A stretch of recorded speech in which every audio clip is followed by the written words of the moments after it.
I felt the cold metal of a pen being forced into my trembling hand. It was 3:20 in the morning. My own son Darren whispered in the dark, "Just press his thumb on the ink pad if he will not hold the pen. The notary does not care, he is drugged anyway." My daughter-in-law Chloe, a woman who had spent the last 5 years looking down her nose at me, sneered and whispered back, "Hurry up, the old man is barely breathing. Let us get this over with." They thought I was heavily sedated, a helpless old fool ready to sign away my entire life in my sleep. But when my eyes snapped open perfectly clear and the closet door creaked open to reveal my lawyer holding a camera, the color drained from their faces so fast you would think they had seen a ghost, because they had. They had just seen the ghost of the weak, naive father they thought they could break. Before I continue this story, let me know where you are watching from in the comments below. Hit like and subscribe if you have ever had to outsmart the very people who thought they could walk all over you and underestimate your worth. My name is Julian Sterling. I am 73 years old, and for 40 years of my life I worked as a forensic accountant for the federal government. My entire career was built on tracking down white-collar criminals, following the hidden money trails, and seeing through the lies of corrupt executives. I spent decades looking at spreadsheets and identifying exactly where the rot was hiding. But nothing in my 40 years of government service could have prepared me for the sickening realization that the most dangerous fraud I would ever uncover was sleeping right down the hall in my own guest bedroom. I was lying in my bed, staring up at the dark ceiling. It was 3:15 in the morning. The house was dead silent, the kind of heavy, suffocating silence that comes just before a storm hits. My heart was beating with a steady, calculated rhythm. I was not asleep. I was completely awake, fully lucid, and waiting. For the past 2 days I had known this moment was coming. I heard the faint creak of the floorboards in the hallway. It was a sound I knew well, a sound I used to listen for when Darren was a teenager trying to sneak back into the house after curfew. But my son was 42 years old now, and he was not sneaking in after a party. He was sneaking into his father's U.S. bedroom to commit a felony. The brass doorknob turned slowly with a soft click. The door pushed open, letting a sliver of pale moonlight from the hallway spill across the foot of my bed. 3 silhouettes stepped into my room.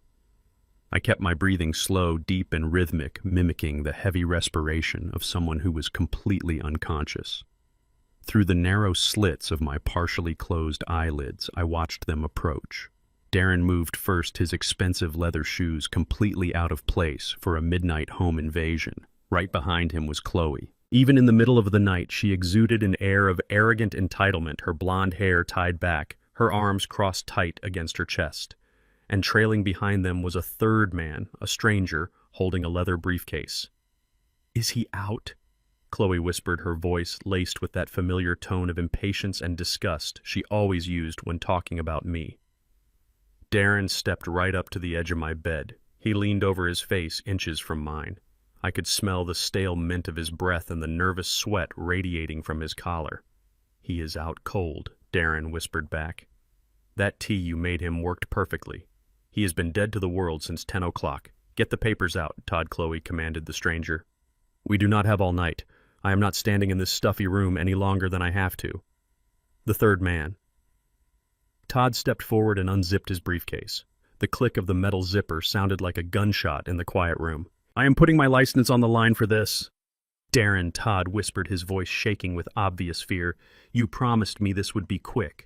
If he wakes up and realizes what he is signing, I am out of here. He is not going to wake up." Darren snapped, his voice thick with a desperate, pathetic panic. "Just put the document on his chest. Give me the pen." I felt the weight of a thick stack of papers being placed directly over my heart. Then I felt Darren's hands touching mine. The hands of the boy I had taught to play baseball. The boy I had worked double shifts to send to a private college were now coldly prying my fingers open to wrap them around a heavy fountain pen. "Just guide his hand," Chloe hissed, stepping closer. "Put the pen on the signature line and move his wrist. It does not have to be a perfect signature. He is an old, sick black man. Nobody at the bank is going to question a shaky signature from a guy his age. Just get the ink on the damn paper, Darren. We need this done before morning." I lay there for one more second. I let the reality of their pure, unfiltered evil wash over me. My own flesh and blood, guided by a woman who despised everything about my existence, was robbing me blind in the sanctuary of my own bedroom. Darren pressed the tip of the pen against the paper resting on my chest. Come on, Dad, Darren muttered under his breath. Just sign it. I did not move my hand. Instead, I tightened my grip on the pen, stopping his movement completely. Darren froze. He tried to push my hand again, but I held it completely rigid. Darren pushed his hand. Chloe whispered angrily. I opened my eyes wide. I turned my head slowly and looked directly into my son's terrified, wide-open eyes. I do not think I will be signing anything tonight, Darren, I said. My voice was not weak. It was not slurred. It was the sharp, commanding boom of a man who is absolutely in control. Darren gasped and leaped backwards, stumbling over his own feet and crashing into the nightstand. The lamp rattled violently. Chloe let out a sharp shriek, jumping back toward the door, clutching her chest. Todd the notary dropped his pen, his face turning the color of spoiled milk. "You are awake," Darren stammered, his voice cracking like a terrified child. "But the tea. You drank the tea." I sat up slowly, letting the fraudulent documents slide off my chest and scatter across the blankets. I adjusted my posture, leaning back against the headboard, staring at them with a cold, unrelenting gaze. Did you honestly think a man who spent 40 years uncovering corporate fraud for the federal government would not notice when his daughter-in-law suddenly starts caring about his nightly hydration? I asked, my voice slicing through the dark room. Before either of them could formulate a lie, a voice boomed from the shadows in the corner of the room. "I think we have seen enough, Jules." The door to my large walk-in closet pushed open. The hinges whined softly. Out stepped Desmond. Desmond was not just my oldest friend. He was one of the most ruthless and feared corporate litigation attorneys in the state of Georgia.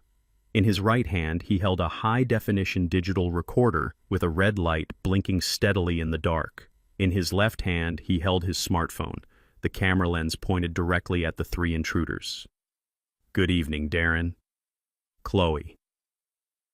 Todd Desmond said, his voice dripping with a predatory smoothness. "I have to say the audio quality on this device is fantastic. It picked up every single word about forging signatures and drugging an elderly man." Chloe's eyes darted wildly around the room, panic finally breaking through her arrogant facade. "What is this?" she shrieked, her voice shrill and trembling. "You set us up. This is illegal. You cannot record us without our permission." "Actually," Chloe Desmond replied, stepping fully into the light. "Georgia is a one-party consent state, and since Julian gave me full permission to stand in his closet and record the people breaking into his room to commit fraud, this footage is perfectly legal and completely admissible in a court of law." Darren was hyperventilating, his hands shaking as he looked from me to Desmond. "Dad, please, you do not understand. We can explain." Chloe suddenly lunged forward. In a desperate, animalistic panic, she reached for the papers scattered on my bed, trying to snatch them away to destroy the evidence. "Give me those," she screamed. Desmond moved faster than a man his age should be able to. He grabbed Chloe by the wrist, stopping her dead in her tracks, and firmly pushed her arm back. "Do not touch my client's property," Chloe Desmond warned, his voice losing all its pleasantry. "You are already facing charges for elder abuse and conspiracy to commit fraud. Do not add tampering with evidence to your list of felonies tonight." Desmond reached down and picked up the top sheet of the document they had placed on my chest. He held it up to the light of the hallway, adjusting his glasses. "Let us see what was so urgent that it required a midnight home invasion," Desmond said, reading the bold print at the top of the page.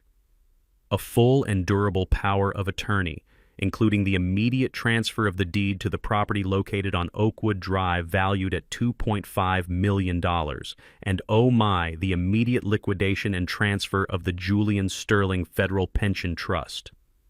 Desmond lowered the paper and looked at Darren, shaking his head with a look of absolute disgust. "You tried to steal your father's house and his entire retirement fund in one signature." I looked at my son. The boy who had sat at my dinner table, the boy I had loved. He was sweating profusely, unable to meet my gaze. "So Darren," I said, the coldness in my voice echoing off the walls, "you bring a shady notary into my house at 3 a.m. to steal $3 million from me while I sleep. Tell me, son, what kind of desperate, life-threatening trouble are you and your wife in that you need $3 million before the sun comes up?" The silence in the bedroom was so heavy, it felt like it was crushing the air out of their lungs.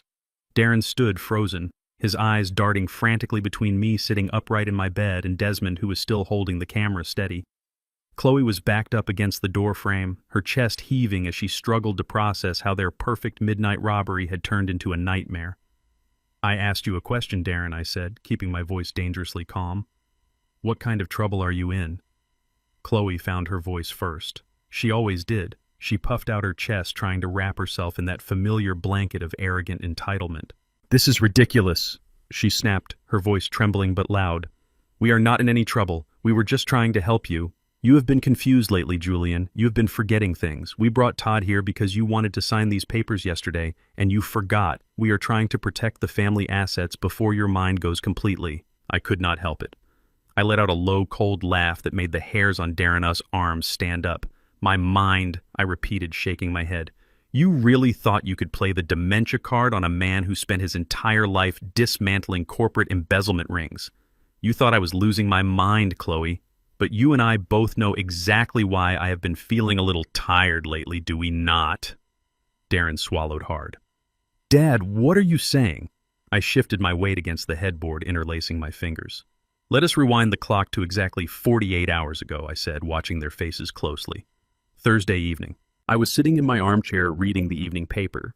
You walked into the living room, Chloe, carrying a steaming ceramic mug. You smiled at me and told me you had brewed a special blend of chamomile tea to help me relax." Chloe's face turned the color of ash. She opened her mouth to speak, but nothing came out. "That was your first mistake." I continued, my voice steady and methodical. "You have lived under my roof for 2 years, eating the food I buy, sleeping in the bed I paid for, and you have never once smiled at me unless you were asking for money, and you certainly have never brewed me tea. But I took the mug. I thanked you. I took a single sip while you stood there watching me like a hawk waiting for its prey to die." Darren looked at his wife, confusion briefly mixing with his panic. "Chloe, what is he talking about?" "I will tell you what I am talking about, Darren," I said, cutting him off. "Your wife is not a chemist. She is just a greedy woman with a heavy hand." When I took that sip, I tasted the thick, chalky, metallic bitterness hidden underneath the honey and lemon. A man does not survive 40 years interrogating cartel money launderers and corrupt politicians without learning to trust his gut. I knew instantly that the tea was spiked. I did not drink another drop, I explained, watching the absolute horror dawn on Chloe's face. "I told you I wanted to drink it in bed. You looked so smug when you left the room." But the moment my door clicked shut, I spat that mouthful of tea into a sterile glass vial I kept from my field investigation days. Then I poured the rest of your special brew down the bathroom sink. I washed the mug, left it on my nightstand, and lay down, pretending to sleep. Desmond stepped forward from the closet, the floorboards groaning slightly beneath his expensive loafers. He reached into his suit jacket and pulled out a crisp, sealed white envelope. "Friday morning."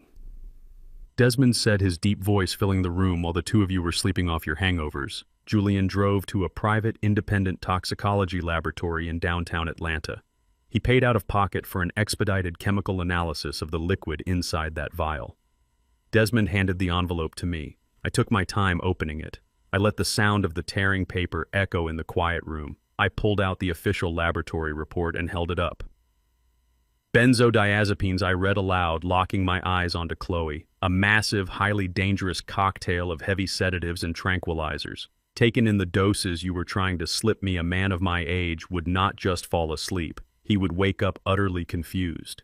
He would lose his short-term memory. He would suffer from severe visual and auditory hallucinations. He would lose his balance, slur his words, and look exactly like a man rapidly deteriorating from dementia." "You were not trying to kill me," I said, my voice dropping to a terrifying whisper. "At least not yet. You were chemically inducing the symptoms of Alzheimer's disease. You wanted me to look so crazy, so out of my mind, that any judge in the state of Georgia would look at me and immediately grant you full medical and financial conservatorship. You were going to drug me into submission, lock me in a facility, and drain my accounts while I sat in a wheelchair drooling on myself." Todd the notary let out a pathetic whimper. He backed away, pressing himself flat against the hallway wall. "I did not know anything about drugging him," Todd cried out, holding his hands up in surrender. "Darren, you told me he was just old and willing to sign. You did not tell me you were poisoning him. I am leaving. I am out of here." Desmond casually reached out and pulled the bedroom door shut with a loud definitive click, trapping Todd inside with us. "You are not going anywhere, Todd," Desmond said coldly. "You are an accessory to attempted aggravated assault, elder abuse, and conspiracy to commit wire fraud. You will stand right there until we are finished." Darren fell to his knees. The expensive fabric of his trousers hit the hardwood floor with a heavy thud. He crawled forward, grabbing the edge of my mattress, his face covered in a thick layer of nervous sweat and tears. "Dad! No, you have to listen to me!" Darren sobbed, his voice cracking hysterically. "It is not what you think. It was not poison. You have been so stressed lately. You have not been sleeping well.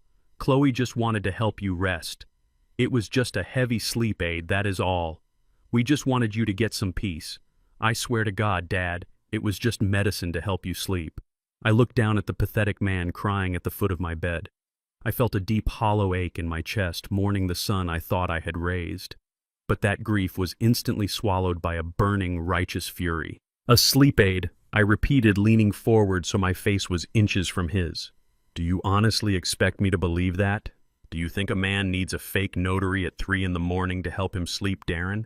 Do you think slipping narcotics into a 73-year-old man U.S. drink is an act of love?"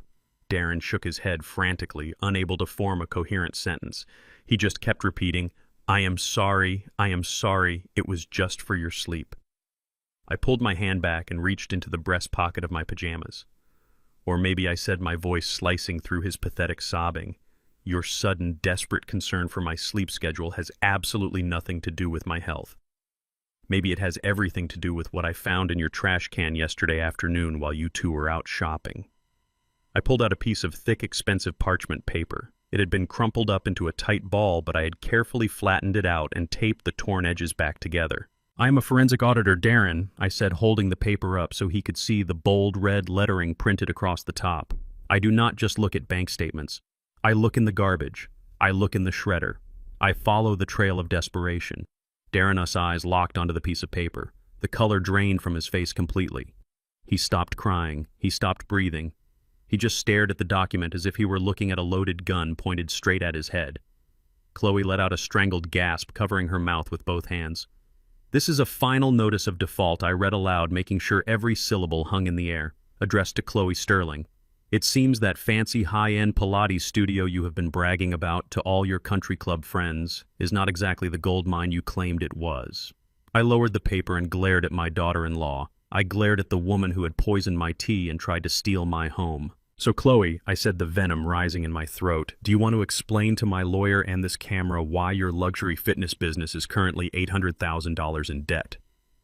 I felt the cold metal of a pen being forced into my trembling hand. It was 3:20 in the morning. My own son Darren whispered in the dark, "Just press his thumb on the ink pad. If he will not hold the pen, the notary does not care. He is drugged anyway." My daughter-in-law Chloe, a woman who had spent the last 5 years looking down her nose at me, sneered and whispered back, "Hurry up, the old man is barely breathing. Let us get this over with." They thought I was heavily sedated, a helpless old fool, ready to sign away my entire life in my sleep. But when my eyes snapped open perfectly clear and the closet door creaked open to reveal my lawyer holding a camera, the color drained from their faces so fast you would think they had seen a ghost. Because they had. They had just seen the ghost of the weak, naive father they thought they could break. Before I continue this story, let me know where you are watching from in the comments below. Hit like and subscribe if you have ever had to outsmart the very people who thought they could walk all over you and underestimate your worth. Chloe stood frozen against the doorframe. Her perfectly manicured hands were shaking so violently that her heavy diamond rings clinked against each other. For 5 long years, she had paraded around my house, treating me like a second-class citizen in my own home. She always made sure to remind everyone that she was the proud owner of an exclusive elite Pilates studio in the incredibly wealthy neighborhood of Buckhead. She used to sip her expensive organic green smoothies in my kitchen and make condescending remarks about my government pension. She would say things like, "Julian, it is cute that you worked for the state, but real wealth is made in the private sector." She honestly thought a black man from the old neighborhood could never understand the sophisticated corporate finances of a modern white female entrepreneur.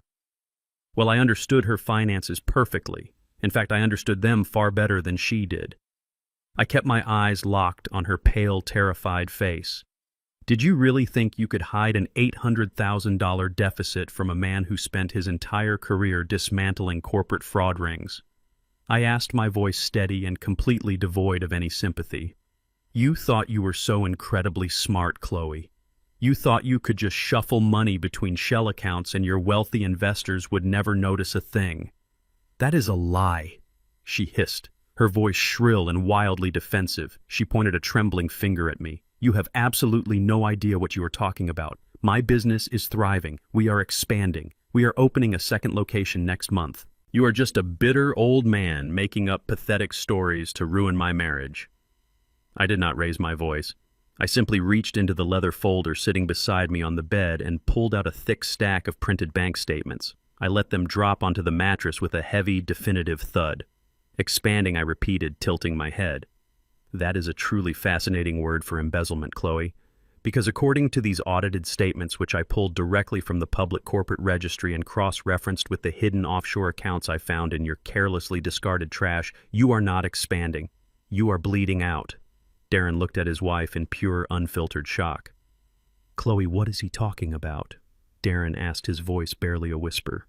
You told me the studio was generating record profits this quarter. You said the new investors gave us a massive valuation. I will tell you exactly what the investors gave her, Darren, I interrupted, keeping my unwavering gaze fixed on my daughter-in-law. 2 months ago, her 3 primary financial backers injected $500,000 into the corporate account for equipment upgrades and a massive new marketing campaign. But those funds never made it to the studio. Did they, Chloe? She backed away, shaking her head, her arrogant facade finally crumbling into absolute terror.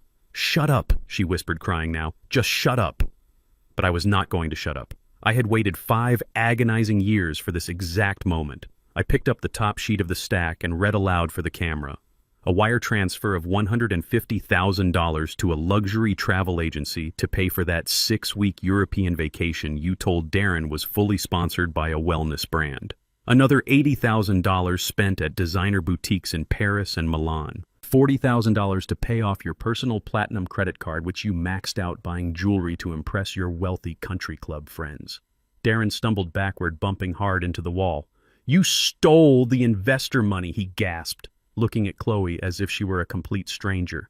You told me your business was funding our entire lifestyle. You told me you were a massive success.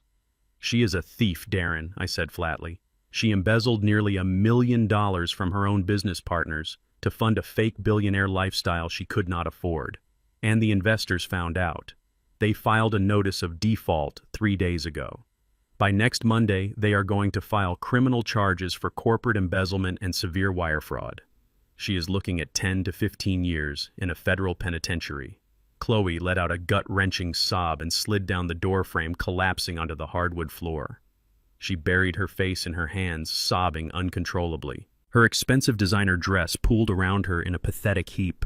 All her arrogance, all her cruel condescension, all her racist little microaggressions about my background had been completely wiped away. She was nothing but a common criminal caught red-handed. But she was not the only criminal in the room. While Chloe was sobbing on the floor, the third man in the room, the notary named Todd, began to panic. He had been standing silently in the corner, sweating profusely and clutching his leather briefcase to his chest like a shield. He suddenly realized that he was locked in a bedroom with a forensic auditor, a high-powered corporate lawyer, and a camera recording every single second of a massive financial crime. Todd swallowed hard, his Adam US apple bobbing nervously. Look, I do not know these people, he stammered, taking a quick step toward the hallway. I was just hired to do a simple late-night notary job. I was told the old man was awake and willing to sign. I am not part of any embezzlement or real estate fraud. I am leaving right now. He lunged for the door handle, but Desmond was much faster. My lawyer stepped right in front of the door, blocking Todd's exit completely. Desmond reached behind his back, turned the deadbolt, and slipped the heavy brass key into his suit pocket. The loud click of the lock echoed like a judge's gavel in the tense room. You are not going anywhere, Todd Desmond said, his voice deep and authoritative. You see, when Julian told me his son was planning a midnight visit with a notary, I did a little bit of preliminary research. It is truly amazing what you can find in the Georgia State Public Records if you know exactly where to look. Tada's face went completely white. He backed away from Desmond, his hands shaking so badly he dropped his briefcase. It hit the floor, spilling blank notary stamps and ink pads across the expensive rug. "Please, man," Todd pleaded, his voice cracking. "Just let me walk out of here. I have a family. I will not say a single word to anyone." Desmond ignored his desperate pleas. He looked directly into the camera lens and spoke clearly, ensuring every word was captured for the official record. For the benefit of the authorities who will be reviewing this footage, Desmond announced, "Let the record show that the man attempting to flee the room is not a licensed notary public. His real name is Todd Reginald Vance." Darren snapped his head up, looking at Todd in utter confusion. "What do you mean he is not a licensed notary?" Darren asked, his voice trembling violently. "I paid him $500 in cash tonight. He showed me his state credentials." "He showed you forged credentials, Darren," I said, shaking my head at my son. "Use absolute stupidity. You were so incredibly desperate to steal my money that you did not even bother to run a basic background check on the man you brought into my house in the middle of the night." Desmond pulled a folded piece of paper from his inner jacket pocket and read it aloud. Todd Reginald Vance had his notary license permanently revoked 4 years ago by the state of Georgia. He was disbarred for participating in a massive real estate scam targeting elderly homeowners in the Atlanta area. In fact, Mr. Vance was convicted of 3 counts of wire fraud and 2 counts of forging legal documents. Todd fell to his knees, joining Chloe on the floor, crying and begging for mercy. "I am sorry," he wailed. "I just needed the cash. I am on federal probation right now. If I go back to jail, I will not survive." Desmond looked down at the pathetic man with absolute disgust. "You are currently serving a 5-year felony probation," Todd Desmond said coldly. "And you just broke into the home of a federal retiree at 3 in the morning to assist in the fraudulent transfer of $3 million in assets.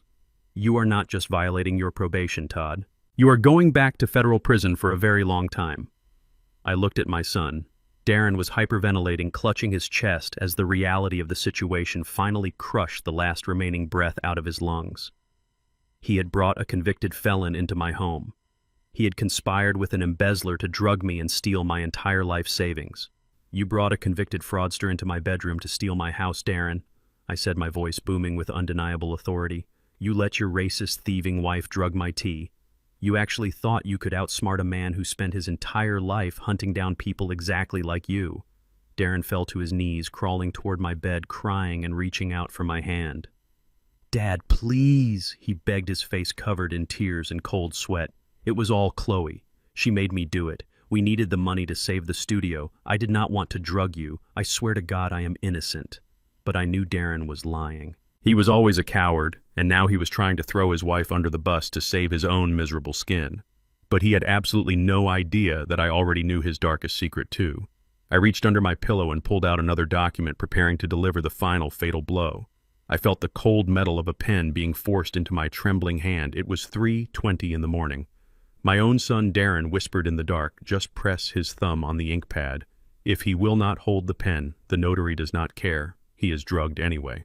My daughter-in-law, Chloe, a woman who had spent the last 5 years looking down her nose at me, sneered and whispered back, "Hurry up, the old man is barely breathing. Let us get this over with." They thought I was heavily sedated, a helpless old fool ready to sign away my entire life in my sleep. But when my eyes snapped open perfectly clear and the closet door creaked open to reveal my lawyer holding a camera, the color drained from their faces so fast you would think they had seen a ghost. Because they had. They had just seen the ghost of the weak, naive father they thought they could break. Before I continue this story, let me know where you are watching from in the comments below. Hit like and subscribe if you have ever had to outsmart the very people who thought they could walk all over you and underestimate your worth. Darren stopped crawling. The tears on his face dried up, replaced by a sudden, ugly flush of anger. He looked at Chloe, sobbing on the floor, then looked up at me, his jaw clenched tight. He stood up slowly, wiping his face with the sleeve of his custom-tailored shirt. "You think you know everything?" Darren sneered, his voice dropping into that arrogant, condescending tone he used when he wanted to sound like a Wall Street heavy hitter. "You sit there in your cheap pajamas and judge us, but you have no idea how the real world works. You were a government pencil pusher, Dad. You lived on a fixed salary your whole life. You do not understand how high society cash flow operates. Chloe did not steal anything. It is called creative financing. It is about leveraging liquid assets to stimulate growth. We were going to pay the investors back with the profits from the second location. We just needed a bridge loan. That is what this was. A bridge loan from your estate. You have millions sitting around doing absolutely nothing while we are out here trying to build a legacy. I listened to his pathetic speech. The sheer audacity of this boy standing in my bedroom trying to rebrand attempted theft and poisoning as a financial strategy. A bridge loan, I repeated, letting the words roll off my tongue. That is a very sophisticated term for a man who is currently facing federal prison time. Darren puffed out his chest. I am a senior director at a premier hedge fund, he snapped. I manage portfolios worth more than your entire department did in a decade. My partners respect me. If I need capital, I know how to move it. You are just a bitter old man who cannot stand to see his son succeed in a world you could never enter. You do not understand the pressure of managing millions of dollars. I stared at him for a long, quiet moment. I let his arrogant words echo in the room until the silence became unbearable. Then I reached over to my nightstand and picked up my cell phone. You are absolutely right, Darren, I said smoothly. I do not understand the pressure of managing millions of dollars for a premier hedge fund. But you know who does understand it. Your boss. Darren froze. His chest stopped puffing. The arrogant smirk vanished from his face. What did you just say? He whispered. I unlocked my phone and opened my voicemails. Yesterday afternoon, while you and Chloe were out picking up your fake notary, I received a very interesting phone call from a man named Richard Vance, the managing partner at your firm. Do you want to know what Richard had to say to the bitter old man? I did not wait for his answer. I pressed play and turned the volume all the way up. The crisp, furious voice of Richard Vance filled the bedroom.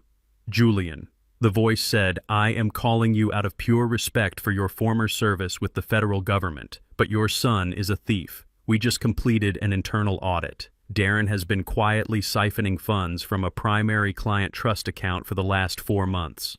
He stole $500,000 and wired it to a shell company we traced back to his wife. If that $500,000 is not wired back into the client account by 8 o'clock tomorrow morning, I am calling the FBI and having Darren arrested for corporate embezzlement and grand larceny. I am sorry, Julian. I thought you should know. The voicemail ended with a sharp click. I set the phone down. The room was so quiet I could hear the rapid, shallow breathing of the fake notary still pressed against the wall. Chloe stopped crying and stared at her husband in absolute horror. You stole from your clients, she gasped. You told me that $500,000 was a performance bonus. You told me you earned it. Darren could not even look at her. His knees buckled slightly, his expensive shoes suddenly unable to support his weight. He looked like a man who had just been shoved out of an airplane without a parachute. A performance bonus, I said, shaking my head in disgust. You siphoned $500,000 from an investor trust fund to plug the gaping hole in your wife, us failing Pilates business. And when you realized Richard Vance was running an audit, you panicked. The deadline is 8 o'clock this morning, Darren. You needed $500,000 to save yourself and $800,000 to save Chloe.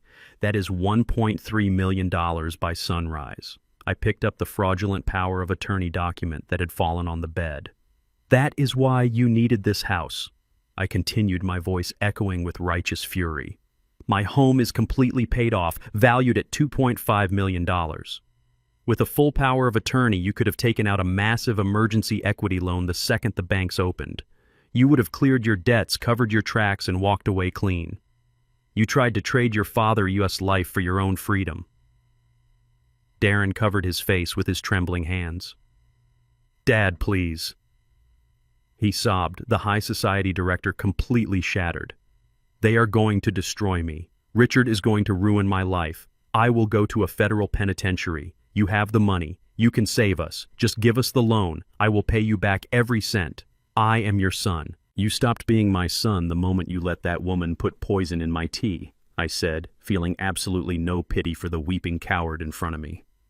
But there is one thing that still bothers me, Darren. One little detail that I had to figure out. I reached into the leather folder again. If you took my house and drained my pension, I would have nothing left. No money to pay for my own care.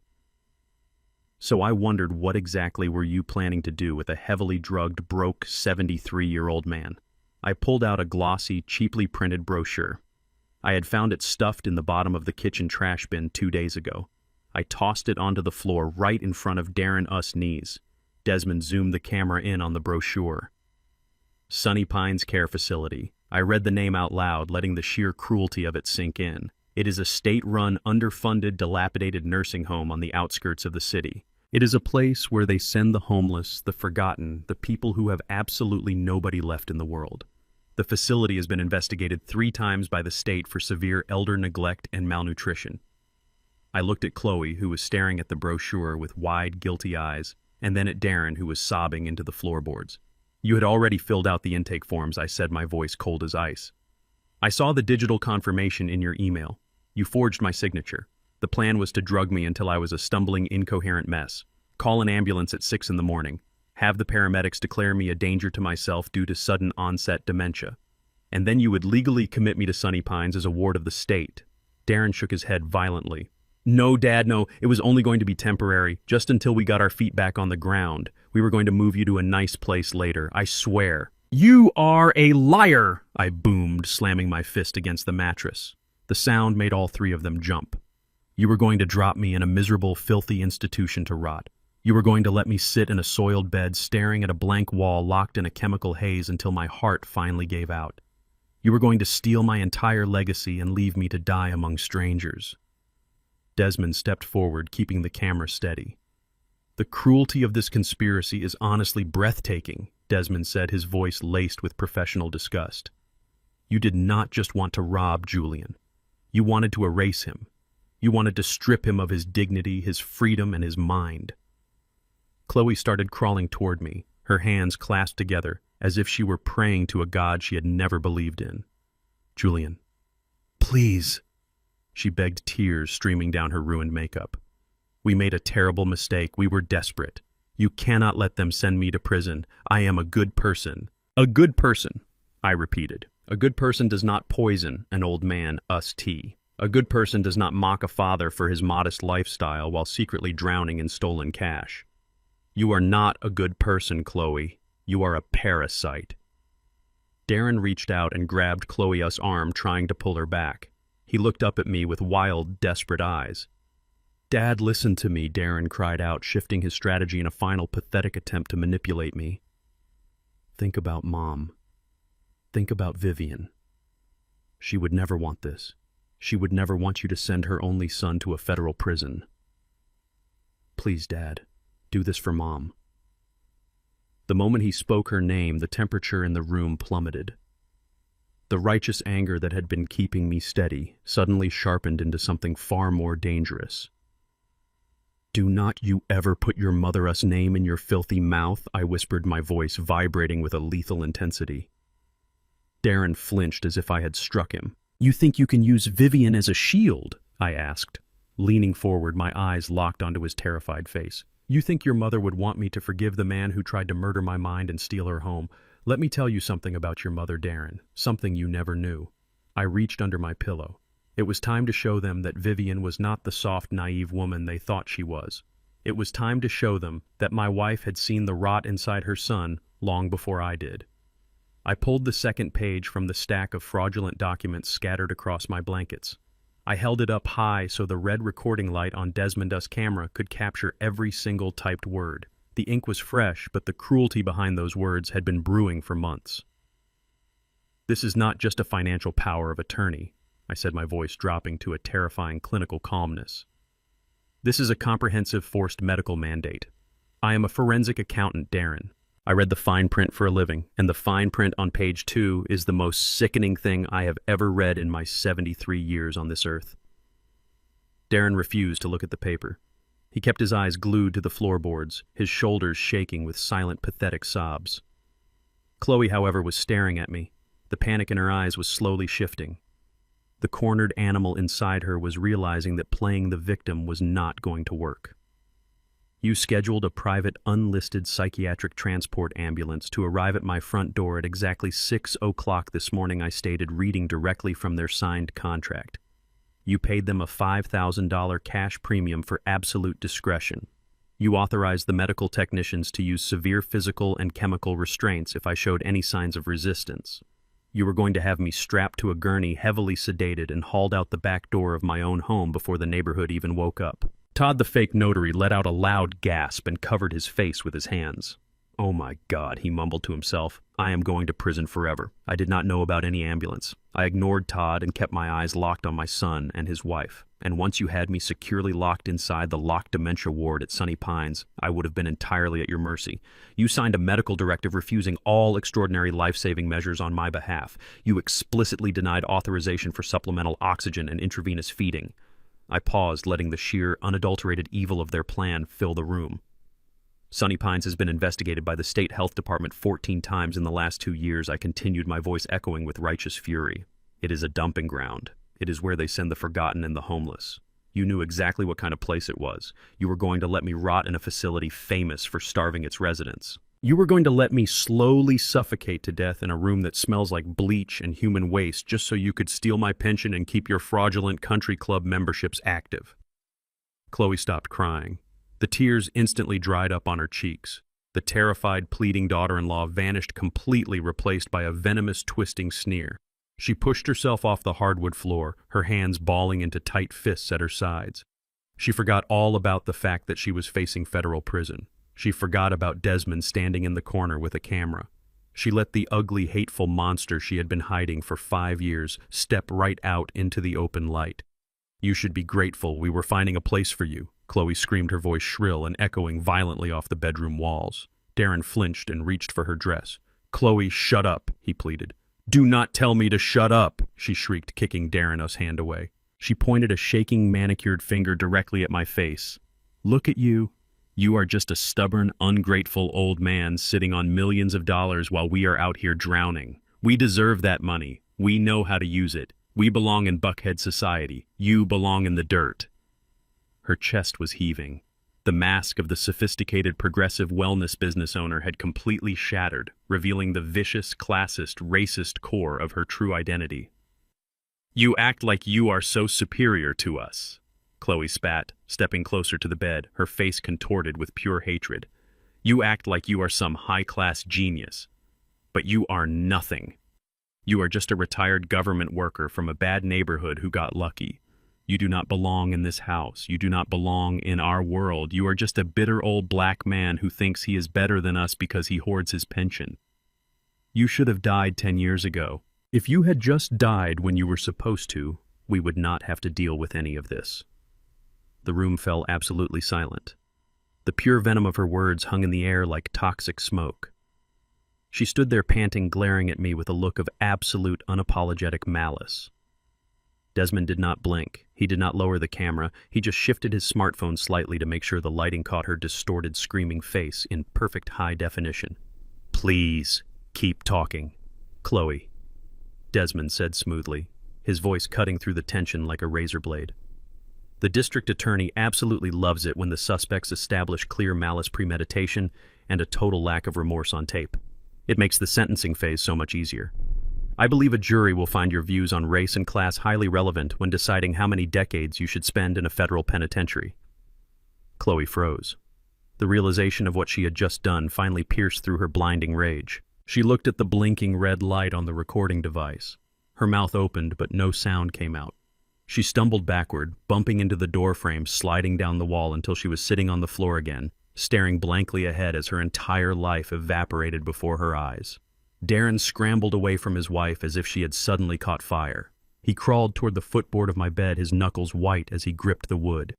"Dad, do not listen to her," Darren pleaded, his voice breaking into pathetic, wet sobs. "She is crazy. I did not mean any of that. I did not want to send you to that place. I was going to stop her. You have to believe me. She was the one who bought the drugs. She was the one who forged the medical directive. I just needed the bridge loan." "You are a coward, Darren," I said, looking down at him with nothing but disgust. "You are throwing your own wife to the wolves to save your skin, just like you tried to throw your own father into a death camp to save your career. You are entirely empty inside." Darren shook his head wildly, tears and sweat dripping from his chin onto my rug. He knew the financial logic was not going to work. He knew blaming Chloe was not going to save him. So he reached for the only weapon he thought he had left. He reached for the deepest, most sacred part of my heart, hoping to exploit it. "Please, Dad." Darren cried out, his voice cracking with desperate manipulation. "Do not call the police. Do not send me to prison. Think about Mom. Think about Vivian."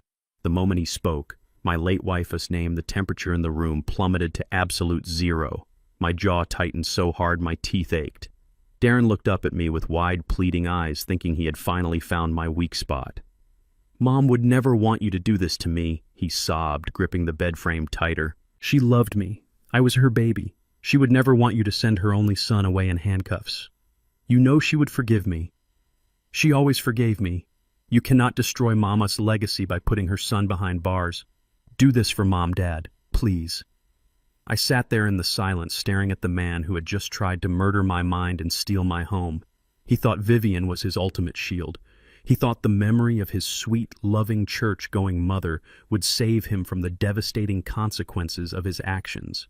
He honestly believed that Vivian had been a naive, soft-hearted woman who would turn a blind eye to his corruption. But he had absolutely no idea who his mother really was. He had no idea that Vivian had been watching him just as closely as I had. I reached slowly under my pillow. It was time to show my son that his mother was not a shield. She was a sword, and she had left behind a massive hidden blade just waiting for him to trip and fall on it. I let out a low, humorless laugh that seemed to drop the temperature in the room by another 10 degrees. Darren recoiled as if I had slapped him. "You really think your mother was blind, Darren? You honestly believe that sweet church-going woman did not see exactly what kind of man her son was turning into?" "Let me tell you a story about Vivian," I said, my voice echoing with absolute authority. 10 years ago, long before she got sick, we sat at the kitchen table late one night. We were looking at your bank statements, the ones you thought you had hidden so well. You were 32 years old, drowning in credit card debt, taking out predatory loans to fund your lavish weekends and lying to our faces about your big promotions. Vivian cried that night. She cried because she realized her only son was a financial parasite. I reached under my pillow and pulled out a thick blue legal folder bound with a gold ribbon. Desmond zoomed the camera in as I placed it on my lap. "But your mother was not just a loving woman," I continued. "She was a survivor, and she was brilliant. She knew that if she left her wealth to you directly, you would burn through it in less than a year. So when she set up her private estate, she did something incredibly smart." I opened the blue folder. Chloe suddenly leaned forward, her tear-stained face twitching with desperate curiosity. She could not help herself. The sheer mention of hidden wealth was like a magnet to her greedy soul. Vivian established an irrevocable blind trust. I announced, reading the bold letters on the first page, a trust valued at exactly $4 million. Chloe gasped. Her eyes widened to the size of saucers. $4 million. She whispered, the number escaping her lips like a prayer. She looked at Darren, a sudden frantic hope washing over her ruined face. "But you never saw a single penny of it, did you, Darren?" I asked, watching my son shrink into the floorboards. "And do you want to tell your wife why? Do you want to tell her about the morality clause Vivian had her lawyers draft into the ironclad fabric of this document?" Darren shook his head, burying his face in his hands. He was crying again, but this time it was not an act. It was the sound of a man watching his final lie burn to ashes. "Since you will not tell her, I will," I said, turning my attention to Chloe. Vivian loved her son, but she refused to fund his corruption.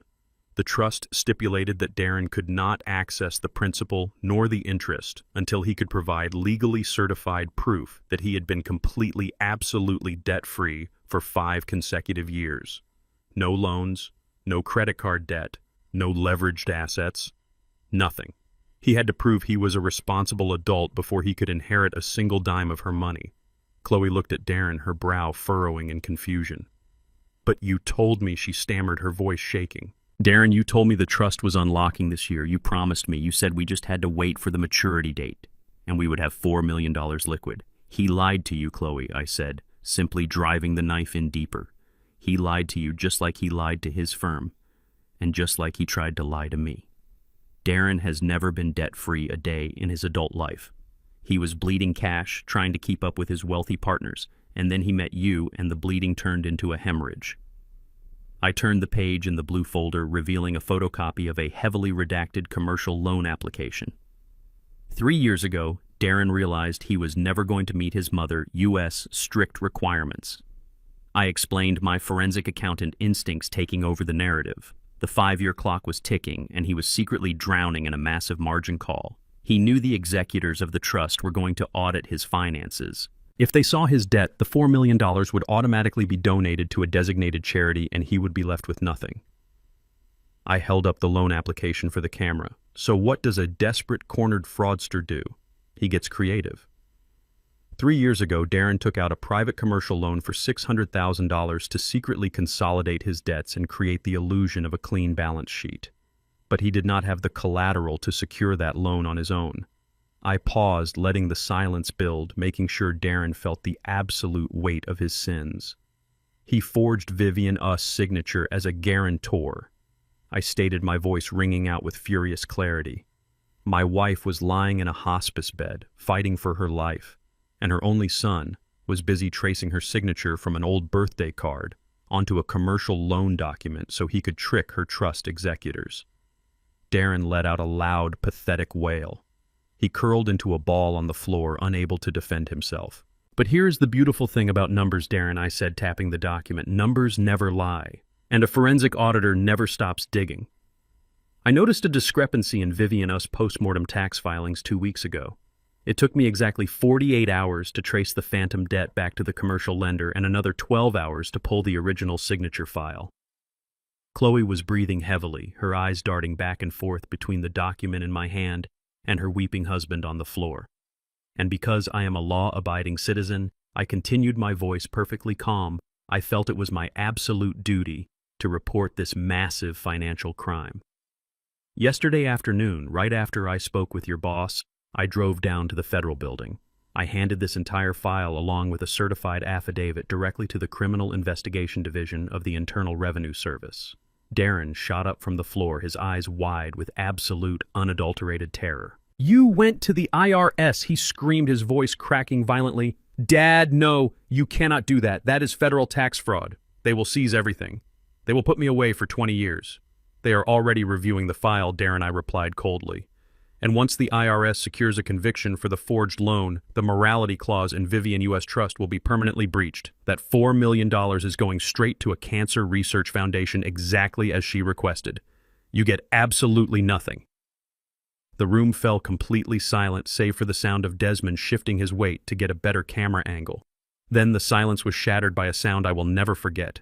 It was a guttural, furious scream that came from the depths of a shattered, greedy soul. Chloe launched herself off the floor. She did not lunge at me. She lunged straight at her husband. "You lied to me!" Chloe shrieked, her voice tearing through the room like a jagged saw. She grabbed Darren by the collar of his expensive shirt, pulling him up to his knees and shaking him violently. "You promised me that money. You told me the $4 million was guaranteed. You told me we were going to be rich." Darren tried to push her away, holding his hands up to protect his face. "Chloe, stop, please. I can fix this," he begged, dodging her frantic movements. "Fix it," she screamed, her face red and contorted with absolute rage. "You forged your dead mother Us signature. You dragged me into a federal investigation. I married you because you said you were getting that trust fund. You told me we just had to deal with your annoying old father for a few more years and then we would be set for life. You are broke. You are a broke, pathetic liar." She slapped him, hard. The sharp crack of her hand against his cheek echoed loudly in the bedroom. Darren stumbled backward, falling hard onto his side. Todd, the fake notary, whimpered in the corner, pressing himself as deeply into the shadows as humanly possible, terrified of the violence erupting in front of him. I sat back against my pillows and watched the beautiful, chaotic destruction of their alliance. There is no loyalty among thieves. The moment the money vanished, their perfect, sophisticated marriage dissolved into a pathetic, violent street brawl. "You told me to drug him," Darren yelled back, finally finding his anger, pointing a shaking finger at his wife. "You bought the pills, Chloe. You made the tea. You set up the ambulance. If I am going down for fraud, you are going down for attempted murder. I will tell the feds everything. I will testify against you in a heartbeat, you spineless coward." Chloe spat, standing over him, her chest heaving as she looked down at the man she had just realized was entirely useless to her. "You think they will believe you? I will tell them you forced me. I will tell them you held the studio debt over my head. I will ruin you, Darren. Desmond cleared his throat, a deep, amused rumble. I hate to interrupt this touching display of marital devotion, Desmond said, lowering the camera just an inch to make eye contact with the warring couple. But arguing about who is going to snitch to the feds first is a bit redundant at this point. The IRS already has the forgery evidence. Darren, U.S. boss, is calling the FBI at 8 o'clock, and I am currently holding a high-definition video of both of you confessing to drugging an elderly man and attempting to steal his estate. Chloe froze. She turned her head, slowly looking at Desmond and then looking back at me. The absolute reality of her situation finally crashed down on her. The Pilates studio was dead. The $4 million trust fund was gone. The $2.5 million house was completely out of reach. She had absolutely nothing left, or so she thought, because I was not quite finished taking things away from them. You two really should stop fighting, I said, reaching over to my nightstand to pick up my glasses. You are going to need all your energy to pack your bags. Chloe wiped her running mascara, her eyes narrowing in confusion. Pack our bags? She asked, her voice raspy. Yes, Chloe, I replied, slipping my glasses onto my face so I could see their absolute defeat in perfect clarity. You see, you might not be getting my house or Vivian Us trust fund, but you still have that beautiful, massive 5-bedroom rental mansion in the city center, the one you love hosting your fancy dinner parties in. I paused, letting a razor-thin smile cross my face. At least you have it for another 45 minutes. Chloe stared at me, her chest heaving as she tried to process my words. 45 minutes, she repeated, her voice dripping with venom but shaking with severe uncertainty. What are you talking about? We have a lease. We rent that house. You cannot touch our home. It has absolutely nothing to do with you or your money. I smiled. It was not a warm smile. It was the smile of a predator that had finally trapped its prey in an inescapable corner. You are right, Chloe, I said softly. You do rent that magnificent 5-bedroom mansion in the heart of the city, the one with the marble columns and the infinity pool, the one you love to post pictures of on the internet so all your friends can see how incredibly successful and wealthy you are. But there is a very funny thing about renting luxury properties, Chloe. You actually have to pay the rent to keep living there. Darren flinched on the floor. He knew exactly what was coming next. He curled his knees up toward his chest, trying to make himself as small as physically possible. You see, I continued, smoothing the edge of my blanket with absolute calm. A forensic accountant never stops at just one discrepancy. When I started digging into your completely fabricated finances 3 months ago, I did not just look at your failing Pilates studio or your embezzled investor funds. I looked at your living situation. I saw that you were nearly 6 months behind on your lease payments. I saw the late notices you tried to hide. I saw the final warnings, and I also saw something else. Something very interesting about your landlord. Chloe's breathing grew shallow. She took a step back, bumping into the wall. Her eyes locked on my face as I began to systematically dismantle her entire reality. Your landlord, a wealthy real estate developer, was not doing so well himself, I explained, keeping my tone strictly professional as if I were delivering a financial report to a boardroom. He was heavily over-leveraged. He had defaulted on multiple commercial loans across the city. The bank was getting ready to foreclose on that beautiful mansion you call home. He was desperate for a rapid cash buyout to avoid total bankruptcy. Desmond stepped forward from the shadows of the closet, the camera still recording every single drop of sweat rolling down their faces. And that is exactly when Julian called me, Desmond added, his voice smooth and clinical. He instructed my firm to set up a blind, limited liability company, an anonymous corporate entity with completely untraceable private backing. I looked directly into Chloe U.S. eyes. Her arrogant sneer had completely melted away, replaced by a hollow, sinking dread. My anonymous corporation approached your desperate landlord 4 weeks ago, I explained, savoring every single syllable. We offered to buy the property in an all-cash short sale. We took over the deed. We took over the debt. And most importantly, Chloe, we took over the lease. Your lease. Chloe stumbled backward, her hand flying to her mouth. No, she whispered, her voice cracking into a high-pitched whine. No, you cannot do that. That is our home. Oh, but I did, I said, leaning forward so she could see the absolute finality in my eyes. For the past month, Chloe, you have not been renting from a real estate developer. You have been renting from me. I am your landlord. And as your new landlord, the very first thing I did was formally review your payment history. 6 months of unpaid rent is more than enough grounds for an immediate expedited eviction in the state of Georgia. Darren let out a loud, agonizing groan. He grabbed his hair, pulling at the roots as he rocked back and forth on the hardwood floor. "Dad, please." He begged, his voice a pathetic, broken wail. "Where are we going to go? We have nothing. You took the trust fund. You took the studio. You cannot take the house. We will be on the street."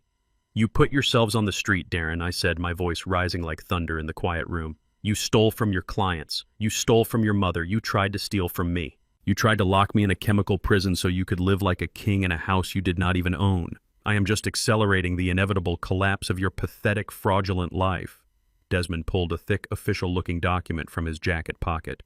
"We filed the eviction notice 3 weeks ago," Desmond stated, holding the paper up so the camera could capture the legal seal. "We legally posted the notices to the secondary entrance of the property exactly as the law requires. But since the two of you only used the grand front entrance to show off for your neighbors, you never even saw them."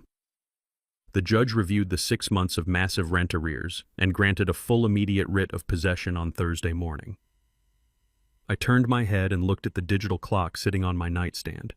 The glowing red numbers read 4:15 in the morning. I looked back at my son and his wife.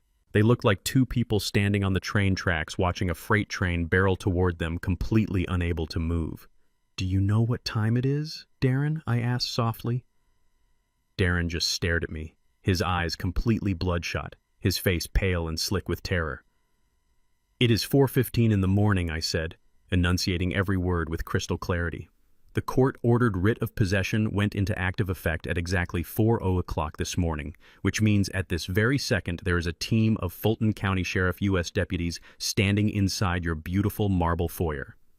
Chloe let out a blood-curdling scream. She scrambled to her feet, grabbing her designer purse from the floor, her hands shaking violently as she dug for her phone. "My clothes," she shrieked, panic completely consuming her. "My jewelry, my bags, everything is in that house." "Not anymore," I said, my voice cutting straight through her hysteria. "The deputies are not alone. I hired a private bonded enforcement team, 20 men with heavy-duty garbage bags and a very strict deadline. Right now, at this exact moment, they are clearing out every single room of that mansion. They are taking your custom Italian furniture. They are taking your $1,000 shoes. They are taking your expensive artwork. And they are dragging it all out the front door and dumping it directly onto the public sidewalk." Darren collapsed onto his stomach, burying his face in the rug, sobbing so hard he was choking on his own breath. "Your entire life," I continued, my voice absolutely relentless, "is currently being tossed onto the curb like common garbage for all your wealthy, elite buckhead neighbors to see when they wake up for their morning jogs. Every single person on your street is going to watch the authorities throw you out like the deadbeat squatters you truly are." Chloe dropped her phone. It hit the floor with a loud crack, the screen shattering instantly. She stared at me, her mouth opening and closing, but she could not formulate a single word. The reality of her total, absolute ruin had finally crushed her. She had no business. She had no money. She had no rich husband. And now she did not even have a bed to sleep in. "You have exactly 45 minutes to get to the property before the enforcement team finishes the job and the deputies permanently lock the gates," Desmond added, checking his luxury wristwatch. "If you are not there to claim your belongings from the curb, the city sanitation department will come by at 7:00 and sweep it all into the back of a garbage truck." Todd the notary let out a loud sob from the corner. "I am leaving," he cried out, no longer caring about Desmond blocking the door. "You have to let me out of here. I have nothing to do with this eviction. I am just a guy who made a mistake." Desmond looked at Todd with absolute contempt. "You are a convicted felon who tried to facilitate the theft of $3 million, Desmond corrected him. "But you are in luck, Todd. I am going to unlock this door right now, because the police are already waiting for you outside." Chloe suddenly snapped. The sheer weight of her total destruction triggered something dark and violent inside her. She did not lunge at me. She did not lunge at Desmond. She turned and looked down at her husband, who was still weeping into the floorboards. "This is your fault," Chloe screamed, her voice tearing through her throat like broken glass. She dropped to her knees and began hitting Darren in the back with her closed fists. You told me you had this under control. You told me he was just a stupid old man. You ruined my life. I hate you. I wish I never met you. Darren tried to cover his head, rolling onto his side to protect himself from his wife's violent, hysterical blows. Get off me! Darren yelled, pushing her back hard. You poisoned him. You dragged me into this. You spent all the money. I watched them tear each other apart on the floor of my bedroom. The perfect, sophisticated couple. The elite society members who thought they were entirely untouchable. They were nothing but rabid animals fighting over the scraps of a ruined life. I pulled the covers up slightly, feeling a deep, profound sense of peace settle over my chest. I had built my empire with sweat and honest work. I had protected it with silence, and now I was watching the rot clear itself out of my home. But Chloe was not finished. As Darren pushed her away, she hit the wall hard. She looked at him, her eyes completely bloodshot, her face twisted into a mask of pure, unadulterated hatred. You think you can blame this on me, Chloe hissed, her chest heaving as she pointed a shaking finger at Darren's face. You think you can act like the innocent victim who just wanted to save his wife. You think your father is going to forgive you if you throw me under the bus. She turned her head slowly, looking directly at me. Her smile was broken, unhinged, and dripping with absolute venom. Julie and Chloe whispered, her voice trembling with a terrifying, destructive energy. You think your son stole that money just for my Pilates studio? You think he forged his dead mother's signature just to pay off his own debts? Darren's eyes went wide. The color completely drained from his face for the 100th time that night. He lunged forward, trying to cover her mouth with his hand. Chloe, shut up. Do not say another word. I swear to God, shut up. But she pushed him away, laughing a harsh, maniacal laugh that chilled the air in the room. He is hiding something much worse than a failing business, Chloe screamed, looking at me with pure malice. Ask your perfect, innocent son where the rest of your money went. Ask him about the dirty little secret he has been hiding in Miami for the last 5 years. The reality of his total and absolute ruin finally crushed whatever remaining pride Darren had left. He looked at his wife, the woman he had conspired with, the woman he had loved, and he looked at her as if she were a venomous snake that had just bitten him. He realized in that split second that Chloe was a sinking ship, a massive weight made of debt embezzlement and attempted murder that was going to drag him straight to the bottom of the ocean. Darren scrambled across the hardwood floor. He crawled on his hands and knees, his expensive custom-tailored trousers tearing at the seams.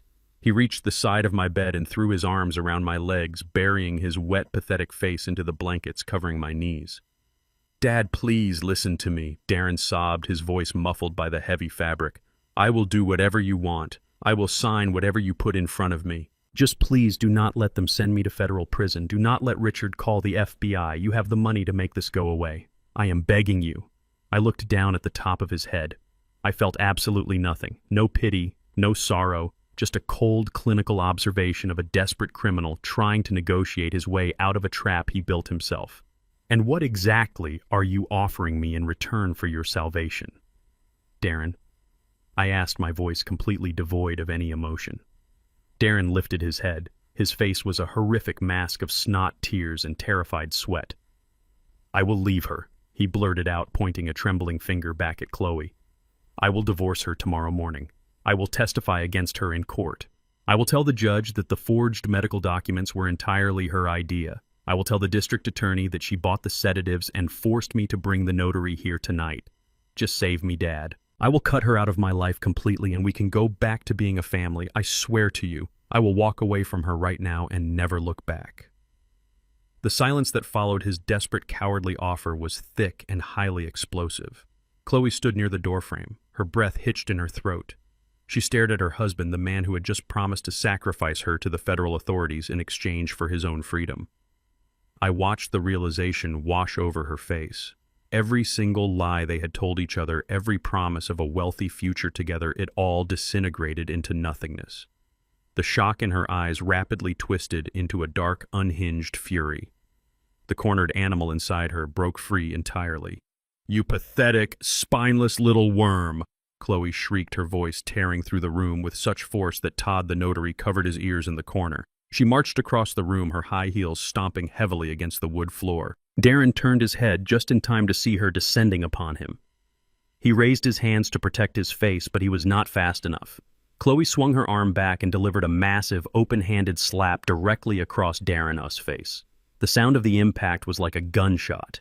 The sheer force of the blow knocked Darren off balance, sending him sprawling sideways onto the rug. A bright red handprint instantly bloomed across his pale cheek. "You are going to divorce me," Chloe screamed, standing over him, her chest heaving violently. "You are going to testify against me. You think you can just throw me to the feds and run back to your rich daddy?" Darren scrambled backward, holding his stinging cheek. "You ruined my life," he yelled back, his voice cracking with panic. "You spent all the money. You made me steal from my firm to cover your pathetic Pilates studio. You are a criminal, Chloe. I am not going to let you drag me down with you." Chloe let out a harsh, manic laugh that bordered on complete insanity. "Drag you down," she repeated, her eyes wide and wild. "You dragged yourself down, Darren. You were a fraud long before you ever met me. And if you think for one single second that you can leave me holding the bag for this entire conspiracy, you are completely out of your mind." She kicked him hard in the side. Darren groaned and curled into a defensive ball. Desmond adjusted his stance, making sure the camera lens was perfectly focused on the spectacular implosion of their marriage. "This footage is absolute gold," Desmond murmured softly, just loud enough for me to hear. "They are doing the prosecutor us job for him." Chloe turned her attention away from the pathetic man cowering on the floor. She looked directly at me, her eyes burning with a desperate, destructive fire. She knew she was going to prison. She knew her life as a wealthy Buckhead socialite was permanently over. But she was absolutely determined to make sure her husband suffered the exact same fate, if not worse. Mutually assured destruction was the only card she had left to play. Julie and Chloe said, her voice dropping to a dangerous, trembling whisper. "Your son loves to play the victim. He loves to act like he only made mistakes because he was trying to provide for his family.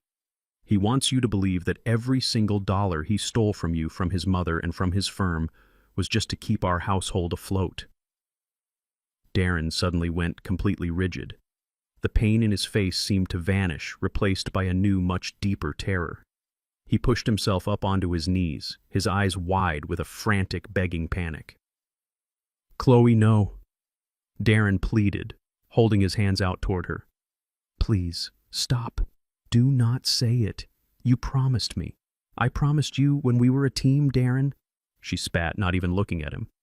"But you just told your father you would send me to prison to save your own skin. So all promises are officially canceled." Chloe took a slow step closer to my bed. She wanted to make sure I heard every single word she was about to say. She wanted to make sure the devastation was absolute and complete. "You think your son is a good man who just lost his way, Julian?" Chloe asked, a cruel, mocking smile spreading across her tear-stained face. "You think he is a victim of my greed? You think he was just trying to be a good husband?" She pointed a manicured finger directly at Darren, who was shaking his head violently, silently, begging her to stop. "Ask him about Miami," Chloe screamed, the venom pouring from her lips. "Ask your perfect, innocent son where the rest of the stolen money went. Ask him which woman in Miami has been receiving thousands of dollars of your money every single month for the past 5 years. Ask him about his dirty, disgusting little secret." The room seemed to lose all its oxygen. Darren collapsed completely, burying his face into the floorboards, letting out a long, agonizing moan of total defeat. He knew his final, most carefully guarded lie had just been dragged into the harsh, unforgiving light. I looked at my son lying on the floor, stripped of every illusion he had ever created. He had betrayed his mother.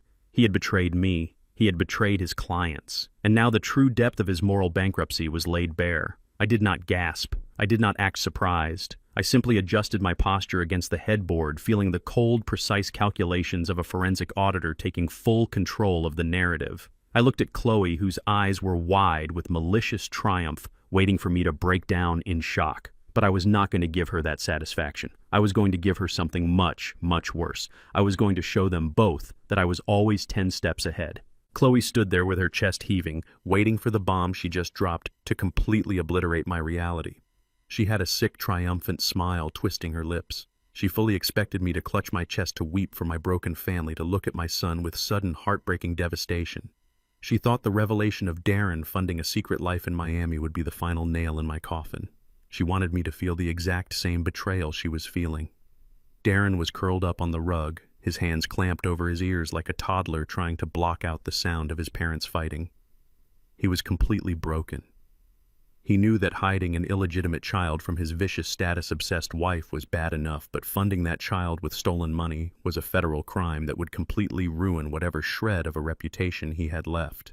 The silence in the room stretched out for 10 long seconds. I did not gasp. I did not drop my head. I simply reached into the pocket of my pajama shirt, pulled out a small microfiber cloth, and slowly cleaned the lenses of my glasses. I put them back on my face, making sure my vision was perfectly clear before I looked directly into Chloe's wildly expectant eyes. "You really thought you were giving me breaking news, Chloe?" I asked, my voice as calm and steady as a ticking metronome. "You honestly stood there in my bedroom and thought you could surprise a veteran forensic auditor with a secret about his own bank accounts?" Chloe's triumphant smile faltered, her brow furrowed. She took a tiny, uncertain step back. "What do you mean?" she stammered. I turned my gaze down to the pathetic lump of a man sobbing on the floor. "Tell her, Darren," I commanded, my voice booming with a sudden, terrifying authority. "Tell your wife exactly how you have been paying child support for the last 5 years without her noticing a single missing dollar from your joint checking accounts." Darren just whimpered, pressing his face harder into the floorboards. "Fine," I said, leaning back against my headboard. "I will explain the mechanics of your husband's infidelity." You see, Chloe, 5 years ago, Darren realized he had a massive problem. A young woman in Miami had just given birth to a beautiful little boy, and she was demanding $3,000 a month in child support to keep her mouth shut. But Darren could not use his own money. You monitored all of his accounts to make sure he was funding your lavish lifestyle. If he withdrew $3,000 a month, you would have noticed instantly. Chloe was breathing rapidly, her eyes darting between me and Darren. So I continued interlocking my fingers. Darren did what any desperate coward would do. He committed identity theft. He used my social security number, my excellent credit history, and my home address to open a high-limit credit card completely under my name. He set up paperless billing to an email address he controlled. Every single month for the last 60 months, Darren has charged $3,000 to that card, wired it to Miami through a third-party payment processor, and then paid the minimum balance using funds he skimmed from my retirement distributions. Chloe looked like she was going to be physically sick. She stumbled backward, clutching her stomach. "You knew," she whispered, her voice completely hollow. "You knew he had a kid." I knew within the first 30 days, I replied, my voice devoid of any warmth. "I spent 40 years tracking phantom money across international borders for the federal government. Do you really think an unauthorized credit inquiry on my personal credit report was going to slip past me?"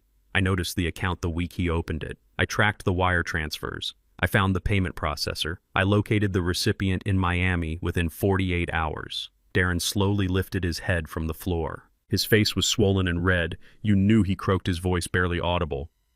"Dad, you knew the whole time."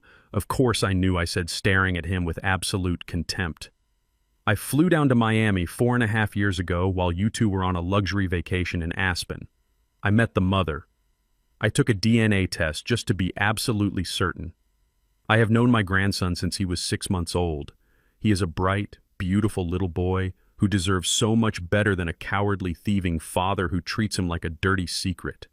Darren stared at me in complete disbelief. "Why did you not say anything?" he whispered. "Why did you let me keep paying it?" "Because I needed a flawless, undeniable paper trail," I said, feeling the cold, satisfying click of the trap finally snapping shut.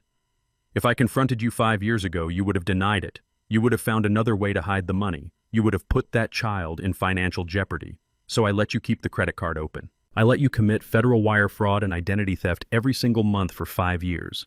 You built your own prison, Darren, transaction by transaction. I just let you lay the bricks." Desmond stepped forward, the red light on his camera still blinking steadily. "The documentation is staggering," Desmond added, his legal tone slicing through the heavy air. 60 months of fraudulent wire transfers. 60 months of identity theft. The federal prosecutor is going to have an absolute field day with this file. But I did not just sit back and watch you commit felonies, Darren. I continued, my voice growing louder, more commanding. I protected my bloodline. I sat down with Desmond and the child mother 3 years ago. She is a very reasonable woman once she realized what kind of criminal she was dealing with. She signed over full financial guardianship of the boy to me. Darren gasped, trying to push himself up off the floor. What? He choked out. You cannot do that. He is my son. He is not your son, I roared, the anger finally breaking through my clinical exterior. He is my grandson. You are nothing but a sperm donor who uses stolen money to keep him hidden in the shadows. I set up an irrevocable educational trust fund for that boy. I bought his mother a modest safe house in a good school district in Florida. The house and the trust are fully funded by my clean, honest money. And the legal structure Desmond created completely permanently severs you from having any custody, any visitation, or any financial control over that child ever again. Darren collapsed back onto the floor, letting out a loud, agonizing scream of total defeat. Every single thing he had tried to control, every single secret he had tried to hide was completely dismantled and laid bare. He had no job, he had no marriage, he had no money. And now he had absolutely no rights to his own child. Chloe started laughing. It was not a happy sound. It was the manic, broken laughter of a woman who had just realized that her entire life was a meaningless joke. She looked at Darren weeping on the floor and laughed harder, tears streaming down her face. You lose everything, she cackled, pointing at her husband. You tried to play everyone and you lose absolutely everything. But her manic laughter was suddenly cut short. A strange, rhythmic flashing light caught my attention. It was bleeding through the gaps in the bedroom curtains, painting the dark walls of my room with alternating flashes of bright red and piercing blue. The heavy, suffocating silence of the house was violently shattered by the loud, authoritative wail of police sirens coming down the street. The sound grew louder and louder until it felt like it was right inside the bedroom. Chloe stopped laughing. She spun around, staring at the window. The red and blue lights washed over her pale face, illuminating the absolute terror in her eyes. Darren stopped crying. Darren stopped. He froze on the floor, his entire body going completely rigid. The sirens abruptly cut off, replaced by the loud, heavy slamming of car doors outside my front lawn. The heavy static of a police radio echoed through the quiet suburban night. I looked at the clock on my nightstand. It was 4:30 in the morning. I adjusted my blanket, sitting up perfectly straight, completely unbothered by the chaos unfolding outside my window. Well, Darren, I said softly, looking down at the broken man on my floor. It sounds like your ride is here. I felt the cold metal of a pen being forced into my trembling hand. It was 3:20 in the morning. My own son Darren whispered in the dark, just press his thumb on the ink pad if he will not hold the pen. The notary does not care, he is drugged anyway. My daughter-in-law, Chloe, a woman who had spent the last 5 years looking down her nose at me, sneered and whispered back, Hurry up, the old man is barely breathing. Let us get this over with. They thought I was heavily sedated, a helpless old fool, ready to sign away my entire life in my sleep.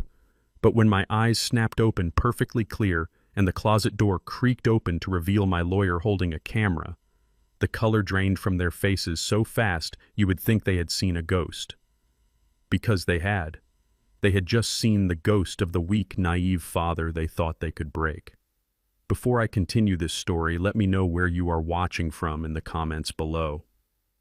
Hit like and subscribe if you have ever had to outsmart the very people who thought they could walk all over you and underestimate your worth. The flashing red and blue lights painted the bedroom walls. I sat in my bed perfectly calm, watching the chaos unfold. But to my absolute surprise, the terror on Chloe's face suddenly melted away. The panic that had just consumed her was replaced by a slow, creeping, malicious smile. She wiped the smeared mascara from her cheeks and let out a short, triumphant laugh.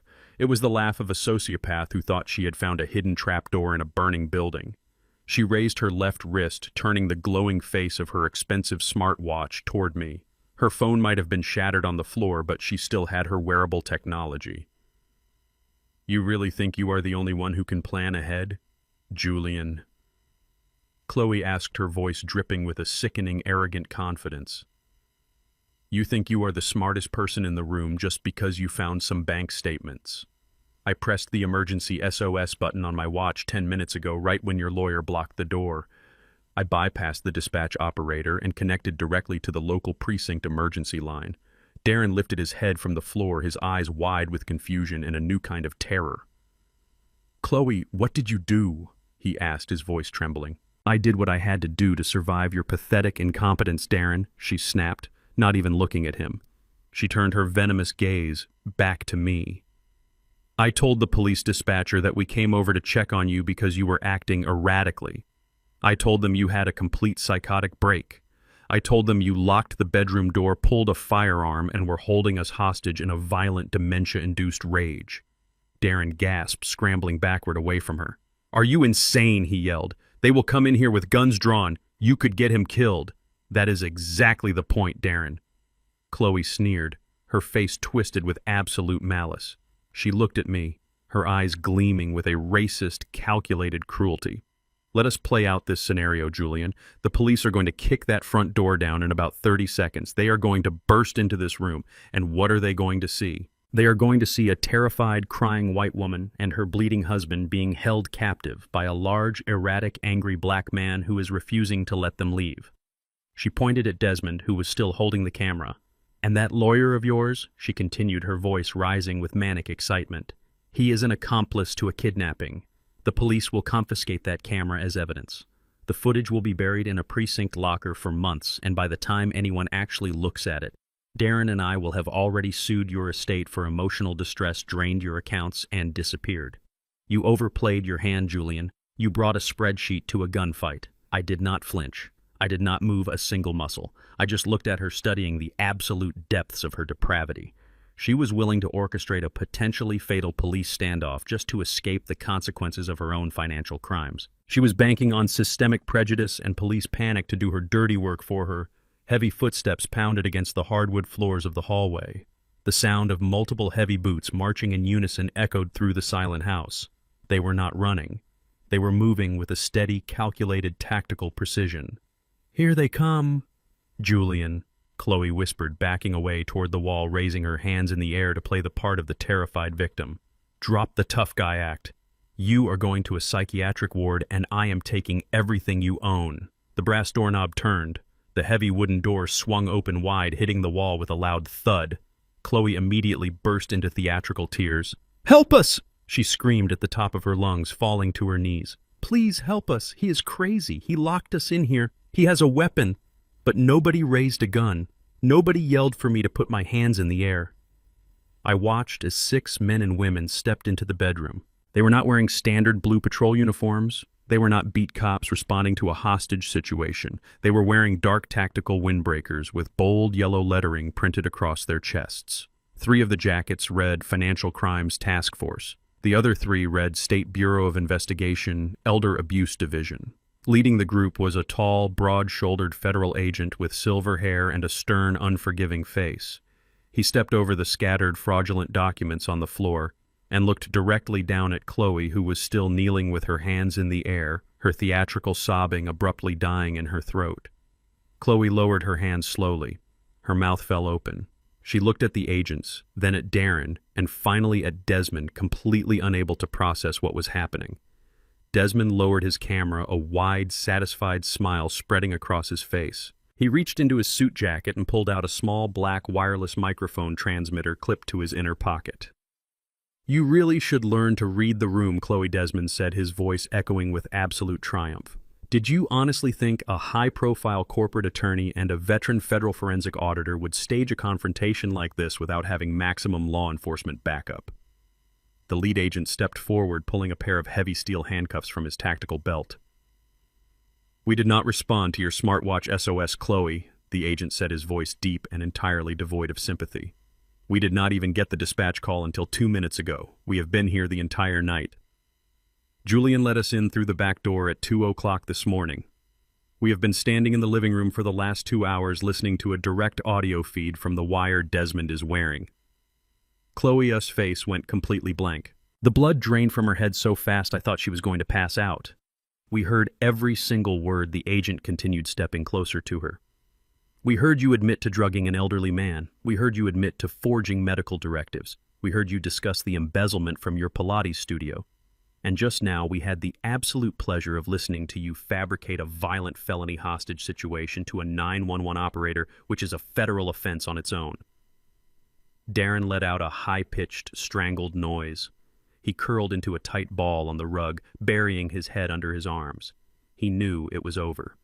There was no manipulating his way out of a room full of federal agents who had heard him confess to stealing $500,000 from his own firm. "You cannot do this," Chloe stammered, scrambling backward on her hands and knees until her back hit the wall. "You have no right. We are citizens. We have rights. This is entrapment. You entrapped us." The agent grabbed her by the arm, hauling her up to her feet with zero hesitation. "It is not entrapment when you break into a house with forged documents and a fake notary, Mom," the agent replied coldly. He twisted her arms behind her back. The sharp metallic click of the handcuffs locking around her wrists sounded like a choir of angels to my ears. "You are under arrest for conspiracy to commit wire fraud, elder abuse, attempted aggravated assault, and filing a false police report." Chloe started screaming. She thrashed against the agent U.S. grip, kicking her expensive heels wildly into the air. "Do not touch me!" she shrieked, completely losing her mind. "I am Chloe Sterling. You cannot treat me like this. I will sue this entire department. Darren, do something. Darren, help me." But Darren did not move. Two other agents were already hauling him up from the floor, locking handcuffs around his wrists. He just hung his head, crying silently, completely surrendered to his inevitable fate.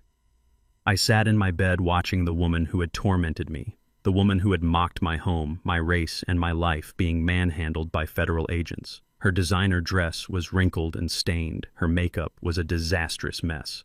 She looked exactly like the cheap, desperate criminal she had always been on the inside. But just as the agents were preparing to drag the two of them out into the hallway, the third intruder finally broke. Todd, the fake notary, had been pressed so hard into the corner of the room he looked like he was trying to melt into the wallpaper. He watched the handcuffs click around Darren and Chloe's wrists. He saw the sheer number of federal agents swarming the room. He realized that the ship was not just sinking, it had already hit the bottom of the ocean, and Todd was absolutely determined not to drown with the captain. "Wait!" Todd screamed, throwing himself onto his knees so hard the floorboards rattled. He crawled toward the lead agent, holding his hands up in total surrender. "Please wait. Do not arrest me. I will cooperate. I will tell you everything you want to know." The lead agent paused, looking down at the trembling fraudster. Chloe stopped struggling and snapped her head toward Todd. "Shut your mouth, Todd," she hissed, her eyes bulging with desperate fury. "Do not say a single word to them." "I am not taking the fall for you," Todd yelled back at her, his voice cracking with panic. He looked up at the agent, his chest heaving. "She paid me," Todd blurted out, pointing his cuffed hands toward Chloe. "She offered me $15,000 in cash to stamp those documents tonight. I have the text messages. I have the voice memos on my phone. She told me the old man was going to be knocked out on heavy sedatives. She orchestrated the entire thing.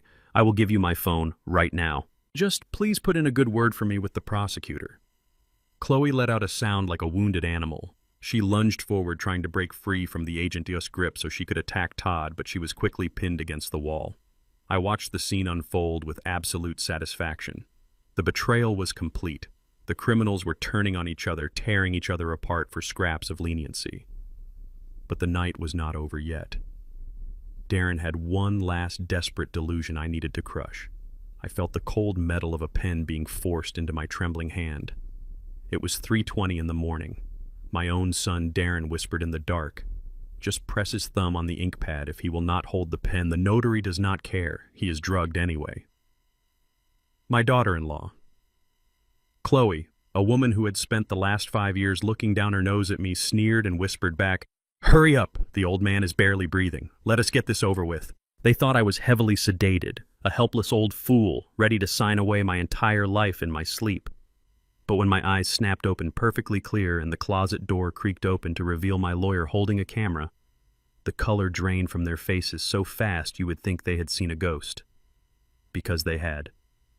They had just seen the ghost of the weak, naive father they thought they could break. Before I continue this story, let me know where you are watching from in the comments below. Hit like and subscribe if you have ever had to outsmart the very people who thought they could walk all over you and underestimate your worth. Todd, the fake notary, was practically vibrating with terror. He stayed on his knees, ignoring the federal agents who were towering over him. He frantically dug into his pockets, his breathing shallow and rapid. He pulled out his smartphone, his thumbs slipping on the glass screen because his hands were covered in cold, nervous sweat. I will give you everything, Todd cried out, holding the phone up toward the tall, silver-haired lead agent. She is the mastermind. She orchestrated the entire timeline. I am just a guy who owes people money. She paid me. She told me the exact dosage she was going to use. I have the audio messages. I saved every single one of them because I knew she would try to burn me if this went south. Chloe stopped struggling against the agents holding her arms, her face twisted into a mask of pure panic. "Shut up, you pathetic rat," she shrieked, trying to kick her expensive heels in Todd's direction. "Do not touch his phone. He is a convicted liar. He is making it all up." The lead agent did not even blink at her screaming. He calmly reached down and took the smartphone from Todd U's shaking hands. "Show me," the agent commanded, his voice rumbling with absolute authority. Todd quickly tapped the screen a few times, pulling up a secure, encrypted messaging application. He selected an audio file from 2 days ago. He turned the volume all the way up and pressed play. The bedroom fell completely silent. The only sound was the slight static of the phone speaker, followed immediately by the sharp, arrogant, unmistakable voice of my daughter-in-law. "Todd, listen to me very carefully. Chloe us recorded." Voice filled the room, echoing off the walls of my bedroom. "Darren is having a panic attack, but I am handling it. I got the pills. I am crushing them into his tea tomorrow night. It is a massive dose. The old man will not even know his own name, let alone what day it is. He will be completely unconscious by 10 o'clock. All you have to do is walk through the back door at 3 in the morning, press his thumb to the ink pad, stamp the property transfer, and walk out. $15,000 in cash, completely untraceable. Do not get cold feet on me now, Todd. We are too close to the finish line." The recording ended with a soft click. The absolute finality of that audio file hung heavily in the air. It was the ultimate, undeniable proof of premeditated attempted murder conspiracy to commit fraud and elder abuse. It was not a heat-of-the-moment mistake. It was a cold, calculated, deeply malicious assassination of my mind and my legacy, orchestrated entirely by the woman standing at the foot of my bed. I looked at Chloe. The absolute terror in her eyes had completely hollowed her out. Every single lie she had prepared, every defense she had fabricated was completely vaporized by the sound of her own voice. And then something inside her simply snapped. The last remaining thread of her sanity broke. The sophisticated elite buckhead socialite vanished, entirely replaced by a feral, cornered animal operating on pure destructive instinct. She let out a guttural, blood-curdling scream that sounded like it was being ripped from her throat. With a sudden burst of violent, hysterical strength, she yanked her arms free from the 2 agents holding her. She did not run for the door. She lunged straight at Todd. "I will kill you!" Chloe roared, her face contorted into an ugly, hateful snarl. She threw herself across the room, her hands extending like claws, aiming directly for Todd U's face. She managed to grab a handful of his shirt, tearing the fabric as she tried to scratch his eyes out. Todd shrieked and scrambled backward, throwing his hands over his face to protect himself from her manicured nails. But the federal tactical agents did not hesitate for a fraction of a second. They moved with a swift, brutal, and highly coordinated efficiency. "Stop resisting!" The lead agent barked, stepping forward and grabbing Chloe by the shoulder. 2 other agents flanked her immediately. They did not treat her like a delicate, wealthy socialite. They treated her exactly like the violent, dangerous felon she was. One agent grabbed her waist, the other secured her flailing arms, and together they drove her straight down into the floor. The impact was heavy and loud. Chloe hit the ground hard. The agents pinned her face down onto the thick, woven Persian rug at the foot of my bed. One agent placed his heavy tactical boot firmly between her shoulder blades, applying just enough pressure to completely immobilize her. The other agent forcefully wrenched her arms behind her back. "Get your hands off me!" Chloe screamed, her voice muffled by the carpet fibers pressing against her mouth. "I am Chloe Sterling. You do not know who you are dealing with. I will have your badges for this." The sharp metallic zip of heavy-duty restraint cuffs ratcheting tightly around her wrists was the only answer she received. I sat upright in my bed, adjusting my glasses to make sure I did not miss a single detail of the scene unfolding in front of me. I looked down at the woman who had spent the last 5 years making me feel like a stranger in my own home. I remembered the way she used to roll her eyes at my furniture. I remembered the condescending, racist little remarks she would make about how people from my background just did not understand how to maintain wealth. She thought she was inherently superior to me. She thought her skin color and her fake corporate status gave her the ultimate right to discard an old black man like a piece of broken machinery. And now there she was, the arrogant, untouchable queen of elite society, physically pinned face down on the floor of the old black man U.S. bedroom, eating the fibers of my rug while federal agents shackled her hands behind her back. It was a picture of such profound poetic justice that I felt a deep, warm satisfaction radiate through my entire chest. The payoff for my silence was absolutely glorious. While Chloe writhed on the floor, weeping in total humiliation, my son decided to make his final, most pathetic move of the night. Darren had been watching his wife get tackled and handcuffed with wide, terrified eyes. But instead of rushing to her defense, instead of showing even a single ounce of loyalty, Darren slowly pushed himself up from the floor. He staggered to his feet, swaying slightly, and began to desperately smooth out the wrinkles in his expensive, custom-tailored suit. He wiped the tears and snot from his face, trying to assemble the shattered pieces of his corporate persona. He honestly believed that his white-collar status would somehow shield him from the brutal reality of the tactical raid. He thought that because he worked in high finance, the rules of common criminals did not apply to him. "Wait, listen to me," Darren said, his voice shaking but attempting to project a false sense of authority toward the lead agent. "You are making a massive mistake with me. I am not like her. I am a senior director at a premier hedge fund. I manage billions of dollars in client assets. You cannot just arrest me like a common street thug." The lead agent turned, slowly looking at Darren with an expression of pure, unfiltered amusement. "Is that right?" the agent asked dryly. "Yes, that is right," Darren insisted, puffing out his chest, completely delusional to the reality of his situation. "My firm will absolutely not stand for this. The moment I make my phone call, the corporate legal team will be down at the precinct. They will post whatever bail you set. My partners are incredibly powerful, highly connected people. Richard Vance, the managing partner of my firm, will personally back me. He will tear this entire investigation apart. You are going to look like fools when my firm vouches for my character." I sat perfectly still on my bed, listening to my son dig his own grave even deeper. He was clinging to the very last shred of power he thought he possessed. He thought his corporate job and his wealthy partners were his ultimate safety net. He actually believed that the firm he had just embezzled $500,000 from was going to send a team of lawyers to rescue him before breakfast. I looked at Desmond, who was still standing by the closet quietly recording the entire pathetic speech. Desmond caught my eye, and a slow, sharp smile spread across his face. We both knew exactly what was coming next. We both knew that Darren, us ultimate safety net, did not exist. I cleared my throat, the sound slicing through Darren, us arrogant rambling. I let him finish his desperate little speech, waiting until he felt completely confident in his corporate salvation. And then I prepared to deliver the final, most devastating blow of the entire night. I pushed the heavy comforter off my legs and slowly swung my feet over the edge of the mattress. I did not rush. I stood up, feeling the cold hardwood floor beneath my bare feet. At 73 years old, I might not have had the physical speed of my youth, but in that room, I was the absolute center of gravity. Every eye, from the federal agents to my ruined daughter-in-law on the floor, tracked my every movement. Darren watched me approach. His chest was still puffed out in that ridiculous artificial display of corporate bravado. He actually thought his little speech about his powerful partners and his billionaire firm had worked. As I stopped just inches from him, I saw a flicker of pathetic hope ignite in his bloodshot eyes. He thought I was getting out of bed to defend him. He thought the old man was finally going to step in and save his successful son from the big bad federal agents. I reached up slowly. My hands were perfectly steady.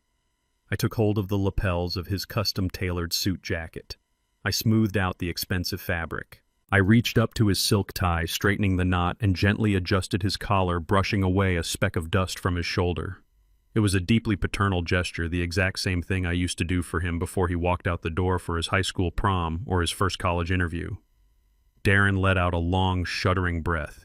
He relaxed his shoulders. He thought he had won. He thought the blood tie had overpowered my logic. "Your partners," I said softly, keeping my hands resting lightly on his shoulders. "The incredibly powerful, highly connected men you think are going to send a fleet of corporate lawyers to pull you out of a federal holding cell."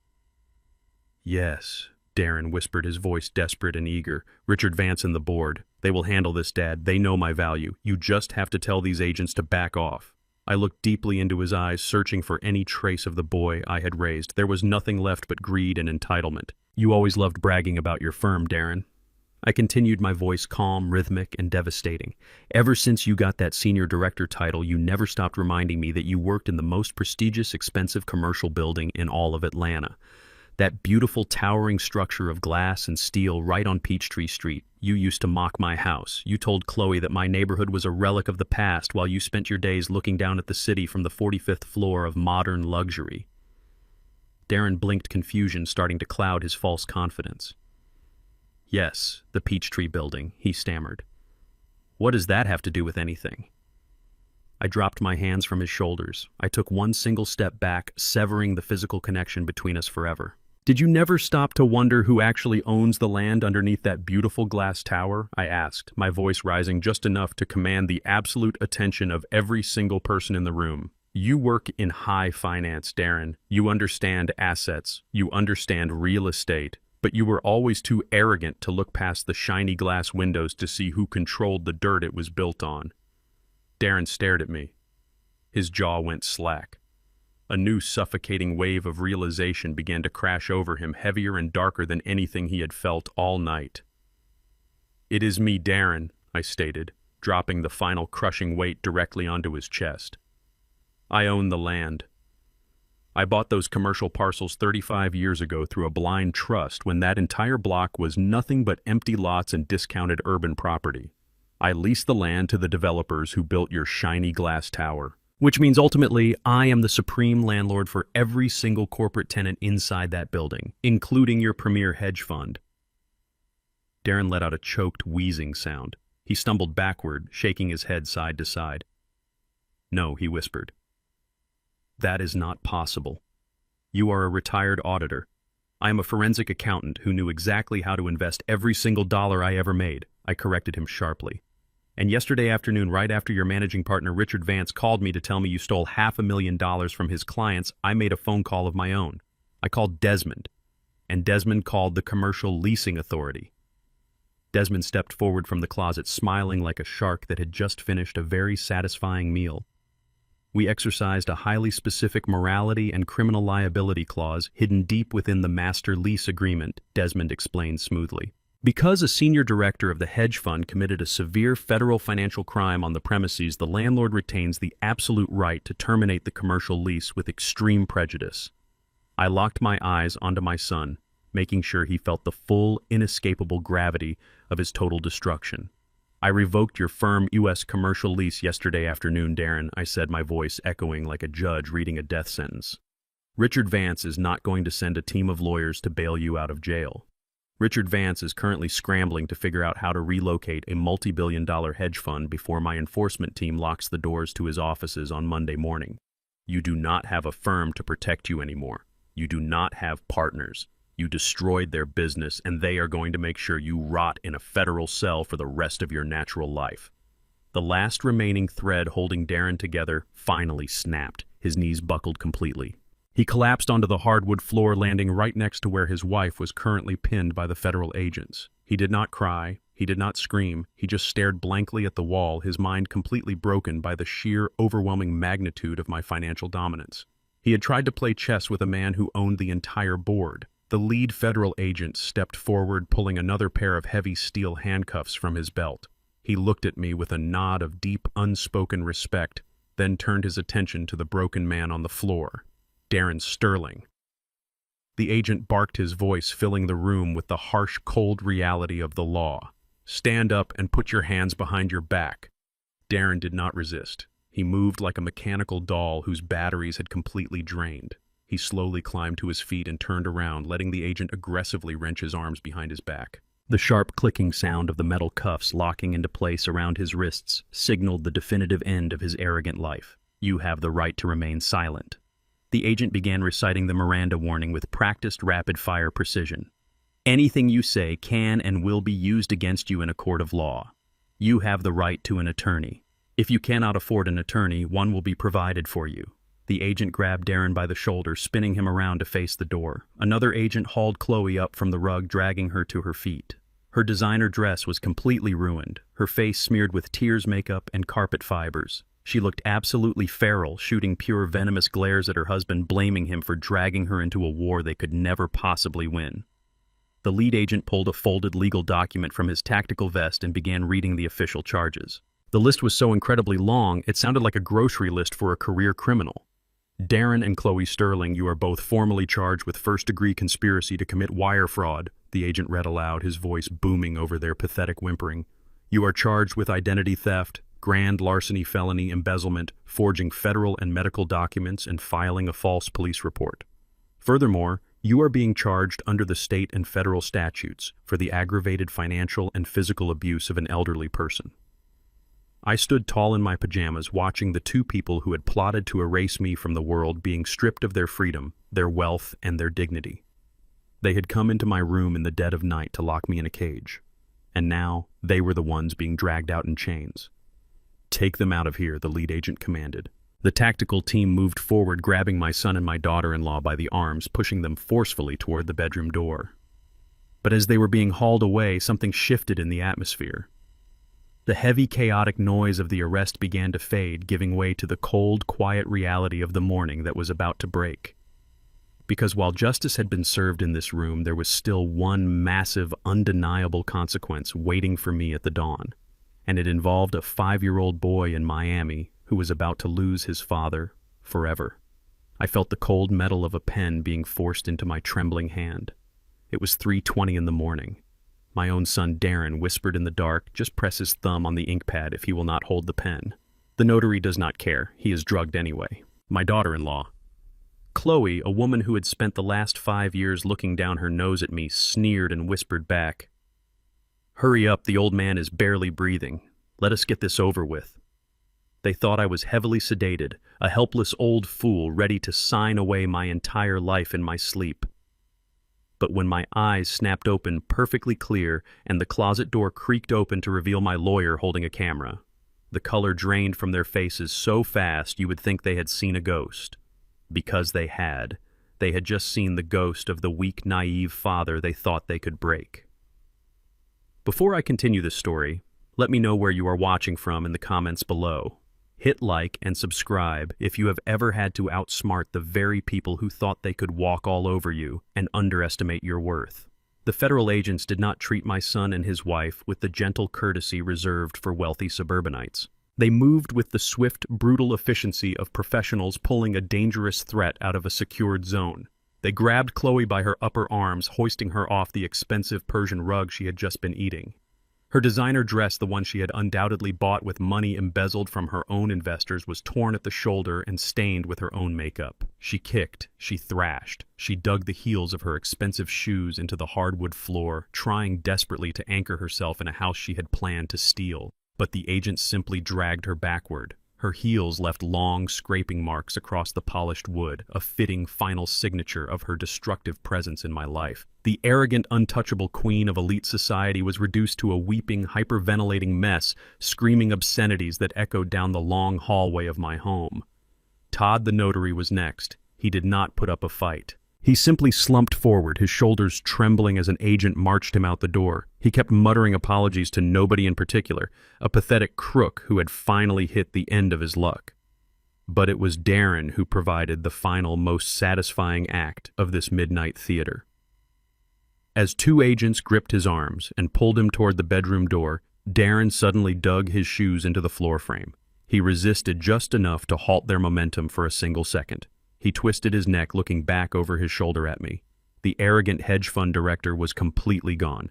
The man who had sneered at my government pension, the man who had tried to drug me into an early grave, had completely evaporated. In his place was a terrified, broken little boy who realized he was about to lose his freedom forever. "Dad." Darren screamed, his voice cracking violently. "Dad, please. Do not let them take me. Please, Dad. I am your son. I am your boy. You cannot do this. Please save me." His voice was raw, wet with tears and absolute terror. He was begging for the unconditional paternal love he had spent the last 5 years exploiting. He wanted the father he had tried to destroy to step forward and perform a miracle. I did not move a single inch. I stood perfectly straight at the edge of my bed, my hands resting calmly at my sides. I looked into his terrified, bloodshot eyes, and I offered him absolutely nothing. No anger, no sorrow, no forgiveness. I just gave him the cold, empty silence he had earned. I watched the realization hit him. He saw the complete absence of mercy in my eyes. He realized that the father he had known, the man who had worked double shifts to pay for his baseball cleats and his college tuition, was entirely dead to him. He had killed that father the moment he let his wife put poison into my tea. The agents yanked him forward, breaking his grip on the doorframe. Darren let out a long, agonizing wail that tore through the quiet house. "Dad, please!" he shrieked one last time as they dragged him down the hall. I did not watch them take him out the front door. I simply turned my back on the hallway. I walked slowly across my bedroom, the heavy, chaotic noise of their arrests fading behind me. I stepped into my ensuite bathroom. The bright, warm light above the mirror illuminated my face. I looked at my reflection. I looked at the wrinkles around my eyes, the silver in my hair, the physical proof of 73 years of hard work and survival. I did not look like a victim. I looked like a man who had just surgically excised a fatal tumor from his life. I reached out and picked up the small, sterile glass vial resting on the marble countertop. Inside was the dark, bitter liquid I had spat out 48 hours ago. The highly concentrated cocktail of sedatives and tranquilizers that was supposed to steal my mind, erase my dignity, and hand my entire legacy over to a pair of greedy monsters. I unscrewed the black plastic cap. I leaned over the porcelain sink. I tipped the vial forward and watched the dark liquid pour out. It splashed against the pristine white porcelain and spiraled down into the dark drain. I turned the silver handle of the faucet. The cold, clear water rushed out, washing away the last remaining traces of their toxic conspiracy. I stood there for a long moment, listening to the sound of the running water. It was a beautiful, cleansing sound. It felt as if I was flushing every lie, every fake smile, every condescending remark, and every ounce of their venom straight into the sewer where it belonged. I washed my hands thoroughly, scrubbing the soap between my fingers, purifying myself of the filth they had brought into my home. When I walked back into the bedroom, the house was profoundly quiet. The heavy, suffocating tension that had plagued my home for the last 5 years was completely gone. Desmond was standing near the window, quietly packing his high-definition camera and his digital audio recorder into his leather briefcase. He zipped the bag shut and looked up at me, a deeply respectful expression on his face. "They are gone," Jules Desmond said quietly. "The tactical team has them in the transport vans. They are headed straight to federal holding. The local police have already secured the perimeter of their rental mansion downtown to oversee the eviction team. It is over. You did it." I nodded slowly, walking over to the window. I pulled back the heavy curtain just an inch. Down on the street, I could see the flashing red and blue lights reflecting off the neighborhood trees. I watched as the heavy doors of the armored transport vans slammed shut. I watched the vehicles slowly pull away from the curb, driving down the dark suburban street, taking my son and his wife away to a concrete reality they would never escape. The flashing lights slowly faded into the distance until they were completely swallowed by the night. "Thank you, Desmond," I said, letting the curtain fall back into place. "I could not have executed this without you." Desmond walked over and placed a firm, reassuring hand on my shoulder. "You are a brilliant man, Julian. You protected your wife, U.S. legacy, and you protected yourself. Get some sleep. Tomorrow is going to be a very busy day with the prosecutors." I walked Desmond down to the front door, locked the heavy deadbolt behind him, and engaged the security system. For the first time in months, I felt entirely safe in my own home. I walked back to my bedroom, climbed into my bed, and closed my eyes. I slept deeply, soundly, and without a single nightmare. When I woke up, the bright golden light of the morning sun was streaming through the gaps in the curtains. I lay there for a moment, listening to the quiet house. There were no hushed, scheming whispers coming from the guest room. There was no arrogant daughter-in-law complaining about the coffee. There was just absolute pristine peace. I got out of bed, put on a fresh shirt and comfortable trousers, and walked down to the kitchen. I brewed myself a strong pot of black coffee. I poured a cup, stepped out onto my back patio, and took a deep breath of the crisp morning air. I had won. I had surgically dismantled a massive financial conspiracy, protected my wealth, and sent 2 ruthless criminals to federal prison. The war was officially over, or so I thought. Because just as I took my second sip of coffee, the sharp, sudden chime of my front doorbell echoed through the quiet house. I paused, frowning slightly. It was barely 8 o'clock in the morning. Desmond had told me the prosecutors would not contact us until noon. The police had no reason to return. I set my coffee mug down on the counter and walked slowly through the living room toward the front door. I looked through the small glass peephole, expecting to see a delivery driver or perhaps a confused neighbor wanting to ask about the police sirens from the night before. But it was not a neighbor, and it was not a delivery driver. Standing on my front porch was a young, exhausted-looking woman holding a small, worn-out travel suitcase. And standing right next to her, clutching her hand tightly, was a 5-year-old boy with bright, terrified eyes. Eyes that looked exactly like my late wife us. The secret from Miami had just arrived at my front door. The morning sun was already casting long, golden rays across the hardwood floors of my living room. The heavy, chaotic noise of the midnight police raid felt like a distant nightmare, completely washed away by the crisp and clean daylight.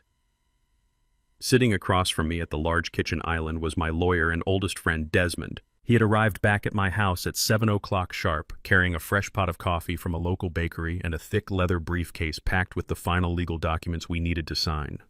We were executing the absolute final phase of our financial lockdown. Every single asset, every commercial property, and every penny of the massive trust fund my late wife Vivian had left behind was being permanently sealed behind an impenetrable fortress of legal protections.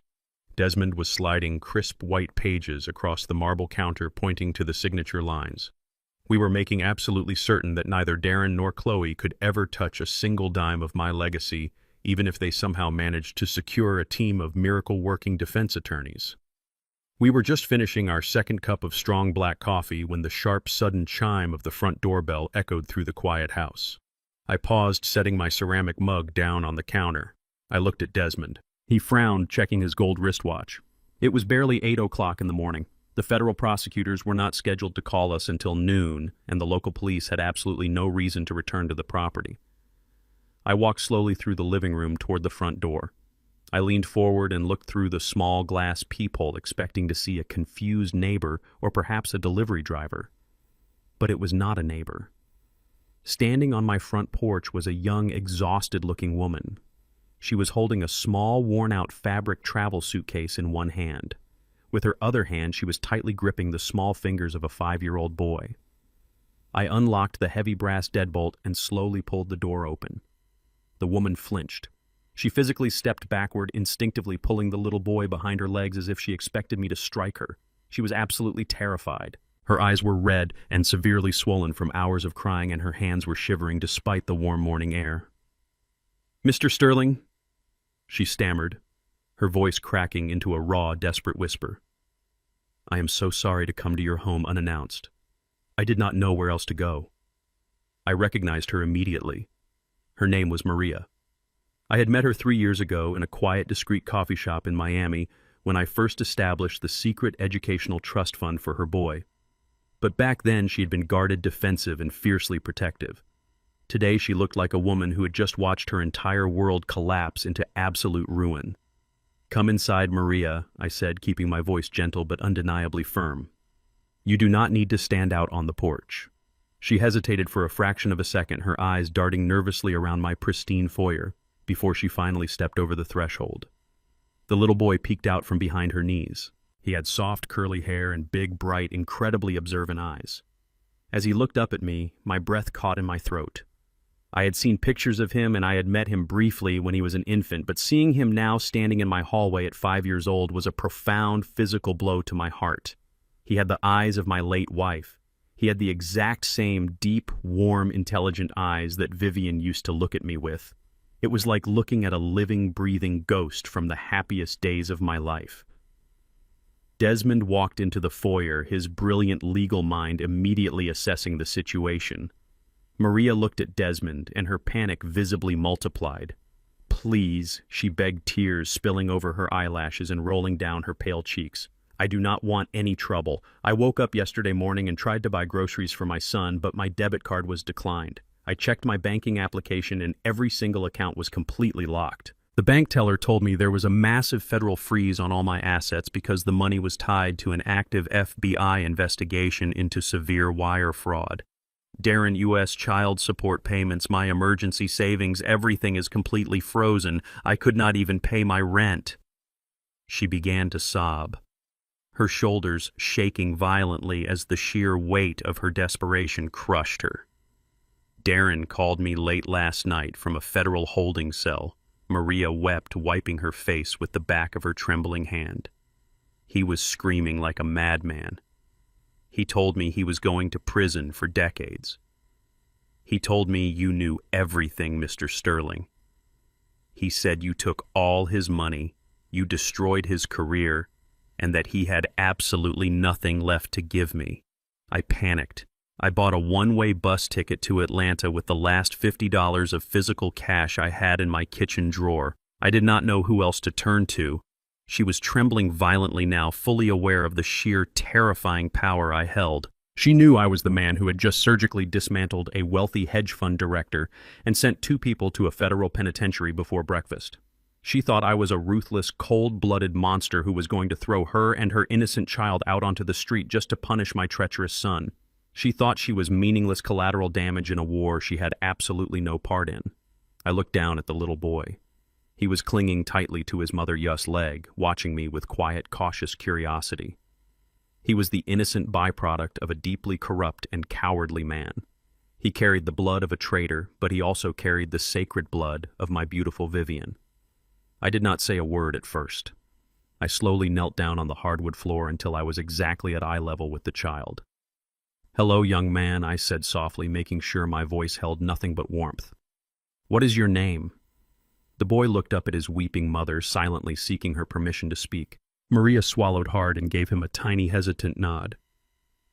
"My name is Leo." The boy whispered, his voice sweet, pure, and completely untainted by the massive financial crimes his father had committed.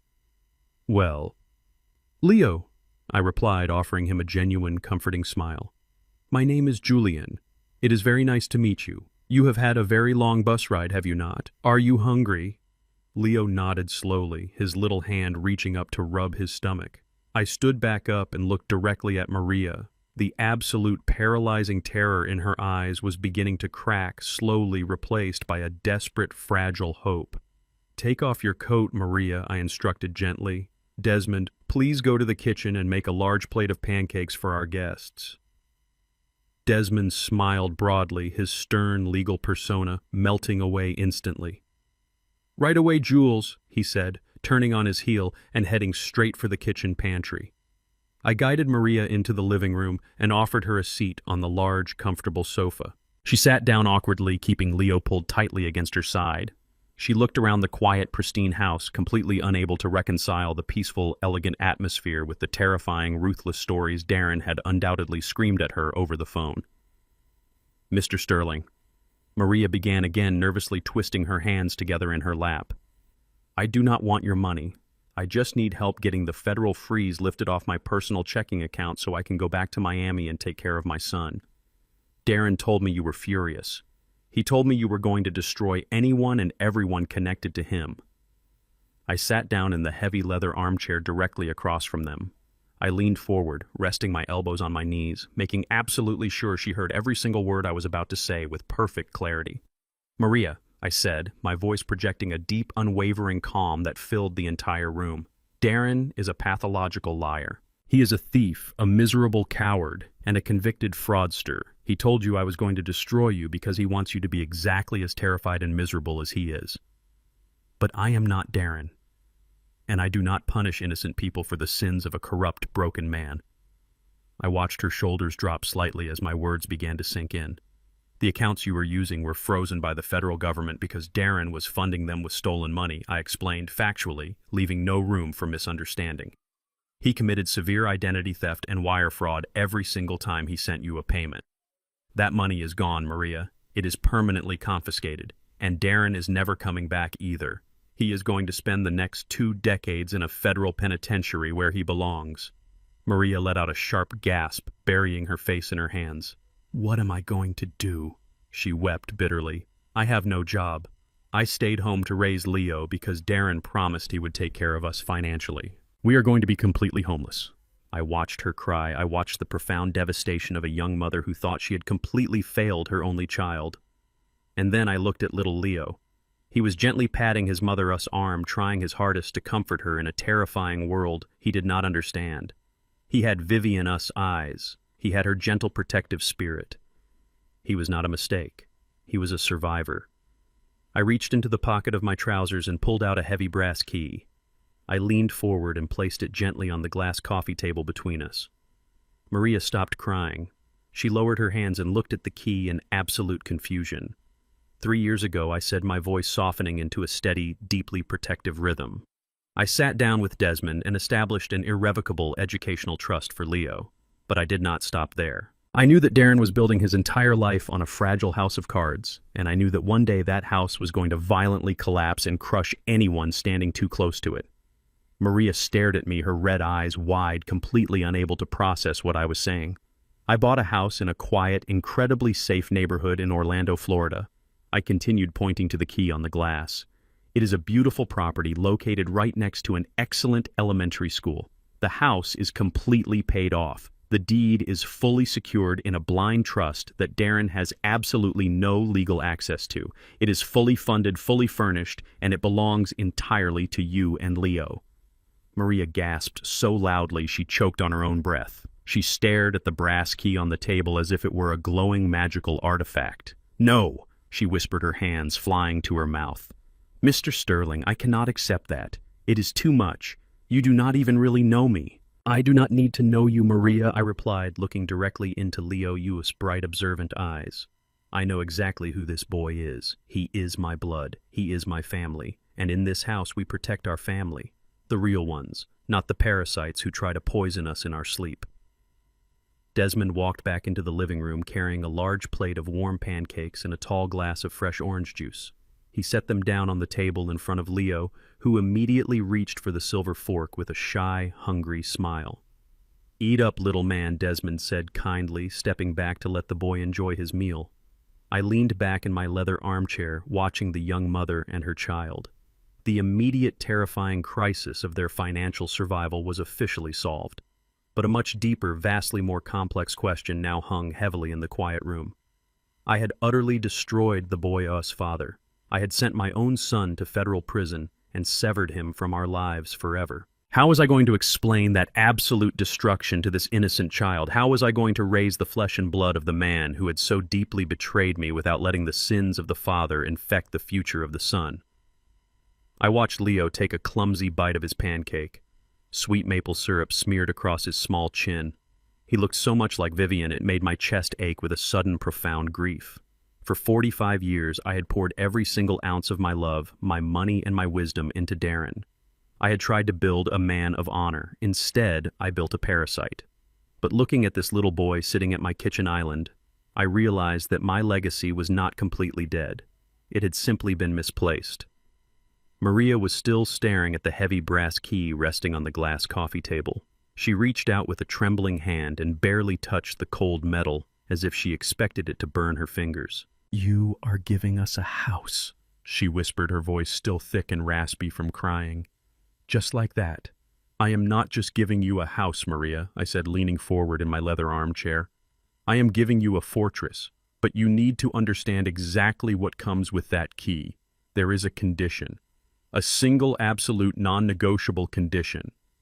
She looked up quickly, a flash of defensive panic returning to her red eyes. She probably expected me to demand full custody, to tear her son away from her, just like Darren had tried to tear apart my entire life. She was bracing herself for the catch. "The condition is Darren," I stated, my voice echoing with total uncompromising finality. "Darren is no longer my son. He is a convicted felon, a fraudster, and a predator. And from this day forward, he is no longer Leo-us father." Desmond walked over from the kitchen area, wiping his hands on a cloth towel. He pulled a thick leather-bound folder from his briefcase and laid it on the glass table right next to the brass key. "Julian is not speaking metaphorically." Maria Desmond explained, his tone shifting instantly back into the ruthless corporate litigator who had dismantled Chloe a few hours ago. This folder contains the legal framework for the Vivian Sterling Memorial Trust. It is a highly aggressive, deeply insulated generational wealth vehicle. It contains the deed to the Orlando property, a fully funded college account, and a monthly living stipend that will guarantee you and Leo never have to worry about a single financial burden ever again. Maria stared at the folder, completely overwhelmed by the sheer magnitude of the salvation being handed to her. But Desmond continued tapping the heavy leather cover with his index finger. It contains a legally binding poison pill. If Darren ever attempts to contact you, if he ever tries to assert parental rights from a prison telephone, if he ever asks you for a single dime of this money when he eventually gets released on parole decades from now, you are to report it to my law firm immediately. If you ever willingly allow that man back into this child-us life, the trust dissolves instantly. The house goes to charity, the accounts are liquidated, and you will be left completely on your own. Maria did not hesitate. She did not cry. A sudden fierce and deeply protective maternal instinct washed over her tired face. She looked at the heavy leather folder, then looked directly into my eyes without an ounce of fear. "I never want to see him again," she said, her voice completely steady and hardened for the first time since she walked through my front door. "He lied to me for 5 long years. He told me he was a trapped man working for a cruel, controlling father who monitored his every move. He made me believe you were a monster who would destroy me if I ever revealed myself." I smiled a very sad, very tired smile. "He made a lot of people believe a lot of terrible things," I replied. "But numbers do not lie, and actions do not lie. Darren chose his path. He chose to align himself with a woman who hated my skin color and my background. He chose to try and drug me into a chemical coma to steal my home and my pension. We are simply leaving him to the exact destiny he worked so very hard to build." I looked around my quiet, peaceful living room. For the last 5 years, this house had felt like a psychological battlefield. I had been walking on eggshells, constantly auditing my own life, waiting for the knife to plunge into my back. Now, the heavy, suffocating weight of Darren and Chloe's presence was completely gone. The toxic air had been vented out, the rot had been surgically removed. In the world of forensic accounting, when you find a corrupt subsidiary bleeding a parent company dry, you do not try to negotiate with it. You do not try to heal it with good intentions and blind faith. You sever it completely to save the host. I had just amputated my own son from our family tree. It was a brutal, agonizing procedure that would leave a scar for the rest of my life. But as I looked over at little Leo, I knew the tree was going to survive.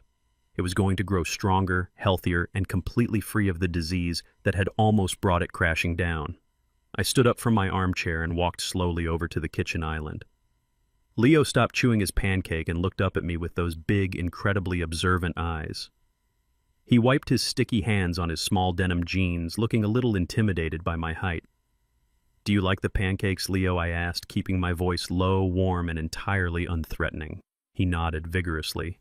"They are really good," he whispered, offering a tiny, shy smile.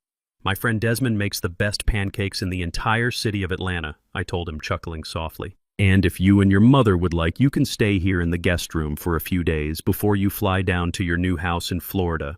We have a very big backyard. You can run around as much as you want without anyone telling you to keep quiet." Leo looked over at his mother sitting on the sofa. Maria smiled at him.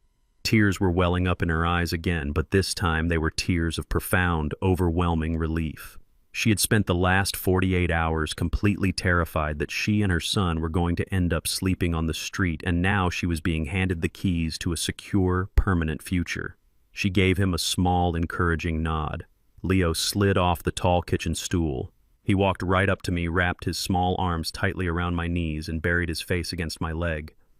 "Thank you, Mr. Julian," he mumbled into the fabric of my trousers. I placed my large, weathered hand gently on the top of his curly head. A heavy, massive wave of emotion crashed into my chest, threatening to completely overwhelm the clinical forensic detachment I had maintained throughout this entire nightmare.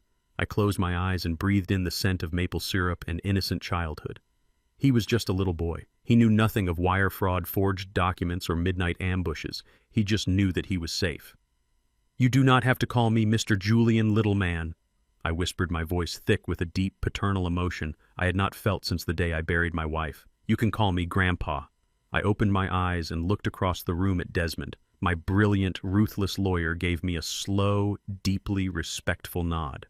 The war was officially over. The long, dark night of betrayal, forgery, and attempted murder had finally broken into a bright, clear morning. I had lost a son to the insidious, corrupting power of greed and false society, but I had successfully secured my legacy. I had defended my dignity against people who thought I was too old to fight back. And most importantly, I had pulled my true family out of the dark, shameful shadows and brought them safely into the light. 6 months is a very interesting measure of time.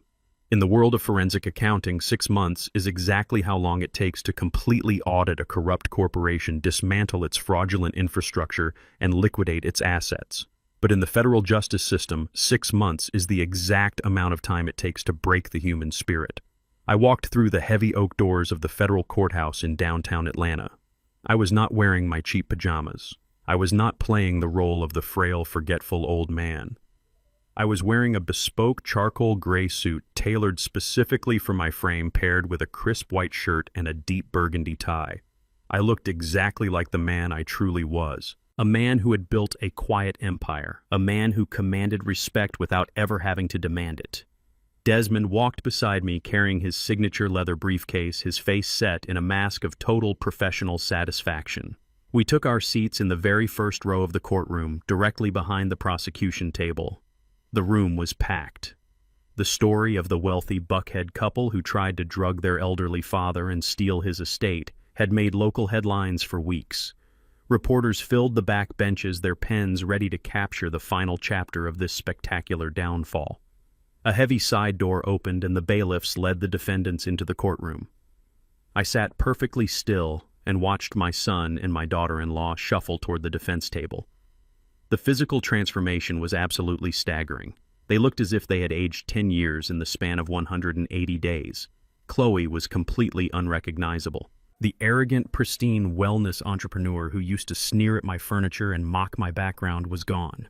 Her blonde hair, once perfectly maintained by expensive salon treatments, was dull dark at the roots and tied back in a messy knot. Her skin was pale and drawn, stripped of her expensive cosmetics and luxury skincare. She was swimming inside an oversized bright orange prison jumpsuit. She looked exactly like what she was, a common, desperate inmate. She kept her head down, staring at her shackled wrists, entirely unable to look at the gallery behind her. Darren was even worse. My son, the former senior director of a premier hedge fund, walked with his shoulders completely slumped. He had lost at least 20 pounds. The tailored suits he used to define his entire identity had been replaced by the exact same bright orange uniform as his wife. He shuffled his feet, his posture radiating total and absolute defeat. There was no arrogance left in him. There was no corporate bravado. The reality of a concrete cell had completely crushed him. They sat down at their table, separated by a wide gap, refusing to even look at each other. Their marriage had disintegrated the moment the FBI put them in separate interrogation rooms. According to Desmond, they had spent the last 6 months aggressively turning on one another, each trying to offer the federal prosecutors a better deal by throwing their spouse entirely under the bus. But the prosecutors did not need their deals. The evidence we had provided, from the high-definition video in my bedroom to the massive paper trail of financial fraud, was absolutely bulletproof. The judge entered the room. Everyone stood, and then a heavy silence fell over the courtroom as we all took our seats. The judge was a stern, uncompromising woman who had spent decades presiding over white-collar crimes.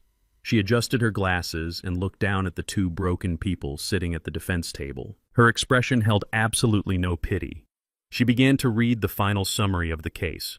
Her voice echoed through the high ceilings, laying bare the absolute depravity of their actions.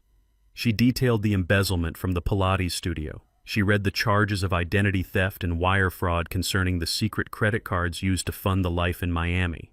She brought up the forged commercial loan that Darren had secured using my late wife and her signature. And finally, she addressed the events of that fateful night in my bedroom. The judge looked directly at Chloe and Darren, stating that in her 25 years on the bench, she had rarely seen a conspiracy so deeply infected with malice and greed. She noted that they did not just attempt to steal a $2.5 million home and a federal pension. They attempted to steal an elderly man and his dignity, his freedom, and his very mind. She mentioned the heavy sedatives, the fraudulent medical directives, and the unlisted psychiatric ambulance they had hired to dispose of a human being like garbage. Darren buried his face in his hands. His shoulders began to heave as he wept openly in front of the entire courtroom. Chloe just stared blankly at the wooden table, her jaw trembling violently. The judge asked if the defendants had anything to say before sentencing. Darren stood up slowly. His hands were shaking so badly he had to grip the edge of the table to keep from collapsing. He turned his head and looked directly at me. His eyes were red wet and filled with a pathetic, agonizing desperation. He opened his mouth, trying to find the words to beg for mercy one last time. He wanted me to look at him with a shred of paternal sympathy. He wanted the father he had tried to erase to somehow stand up and save him from the abyss. I sat perfectly still. I kept my posture straight, my hands folded neatly in my lap. I looked into his weeping eyes and I gave him exactly what I gave him on the night of his arrest. Absolute impenetrable silence. I did not glare at him. I did not frown. I simply looked through him as if he were a pane of dirty glass. Darren choked on his own breath. He realized finally and completely that he was entirely alone in the world. He turned back to the judge and whispered that he was sorry, his voice cracking into a pathetic whimper before collapsing back into his chair. Chloe did not even bother to stand. She just kept her eyes glued to the table, completely paralyzed by her impending reality. The judge did not waste any more time. She brought her gavel down and began to read the final sentences. For her role in the corporate embezzlement, the wire fraud, the forged medical documents, and the conspiracy to commit elder abuse, the judge sentenced Chloe Sterling to 12 years in a federal penitentiary, followed by 5 years of supervised release and absolute financial restitution. Chloe let out a sharp, breathless gasp. She grabbed the edge of the table, her knuckles turning white as the reality of 12 years behind bars finally crushed the last remaining breath from her lungs. The woman who once thought she ruled high society was now nothing but a federal inmate number. Then the judge turned her attention to my son. For his extensive role in defrauding a federal trust, identity theft, grand larceny, forging his deceased mother and her signature, and conspiracy to commit aggravated elder abuse, the judge sentenced Darren Sterling to 15 years in a federal penitentiary without the possibility of early parole. Darren let out a sound that was barely human. It was a guttural wail of total destruction. He dropped his head onto the wooden table, weeping so loudly that the bailiffs had to step forward and place their hands on his shoulders to prepare him for transport. 15 years. He would be nearly 60 years old by the time he ever walked outside a prison wall again. He would have no money, no career, no family, and no legacy. He had traded his entire life for a fleeting illusion of wealth, and now he was going to pay the ultimate price. The judge struck her gavel one final time, officially closing the case. The courtroom erupted into a low hum of whispers and shifting bodies. The bailiffs pulled Darren and Chloe up from their chairs, securing their hands behind their backs to lead them away to the holding cells. As Darren was being turned toward the side door, he desperately twisted his neck, trying to catch my eye one last time. He was silently screaming for me to look at him, to acknowledge his existence, to give him some tiny piece of closure to take with him into his long, dark future. I calmly uncrossed my legs and stood up from the wooden bench. I reached down and buttoned the center button of my bespoke suit jacket, smoothing the pristine fabric with a steady hand.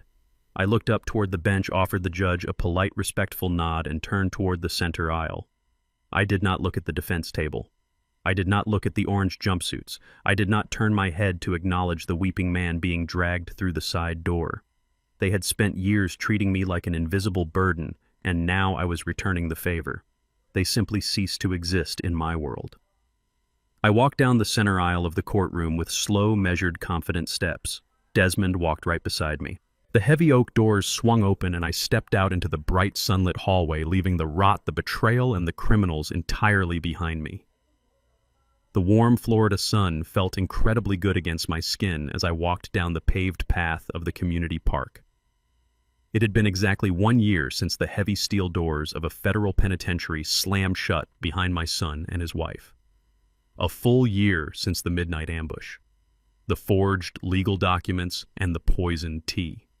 Today, the only thing I was holding in my hand was a small half-melted ice cream cone, holding it perfectly steady while my 5-year-old grandson, Leo, ran ahead to chase a yellow butterfly.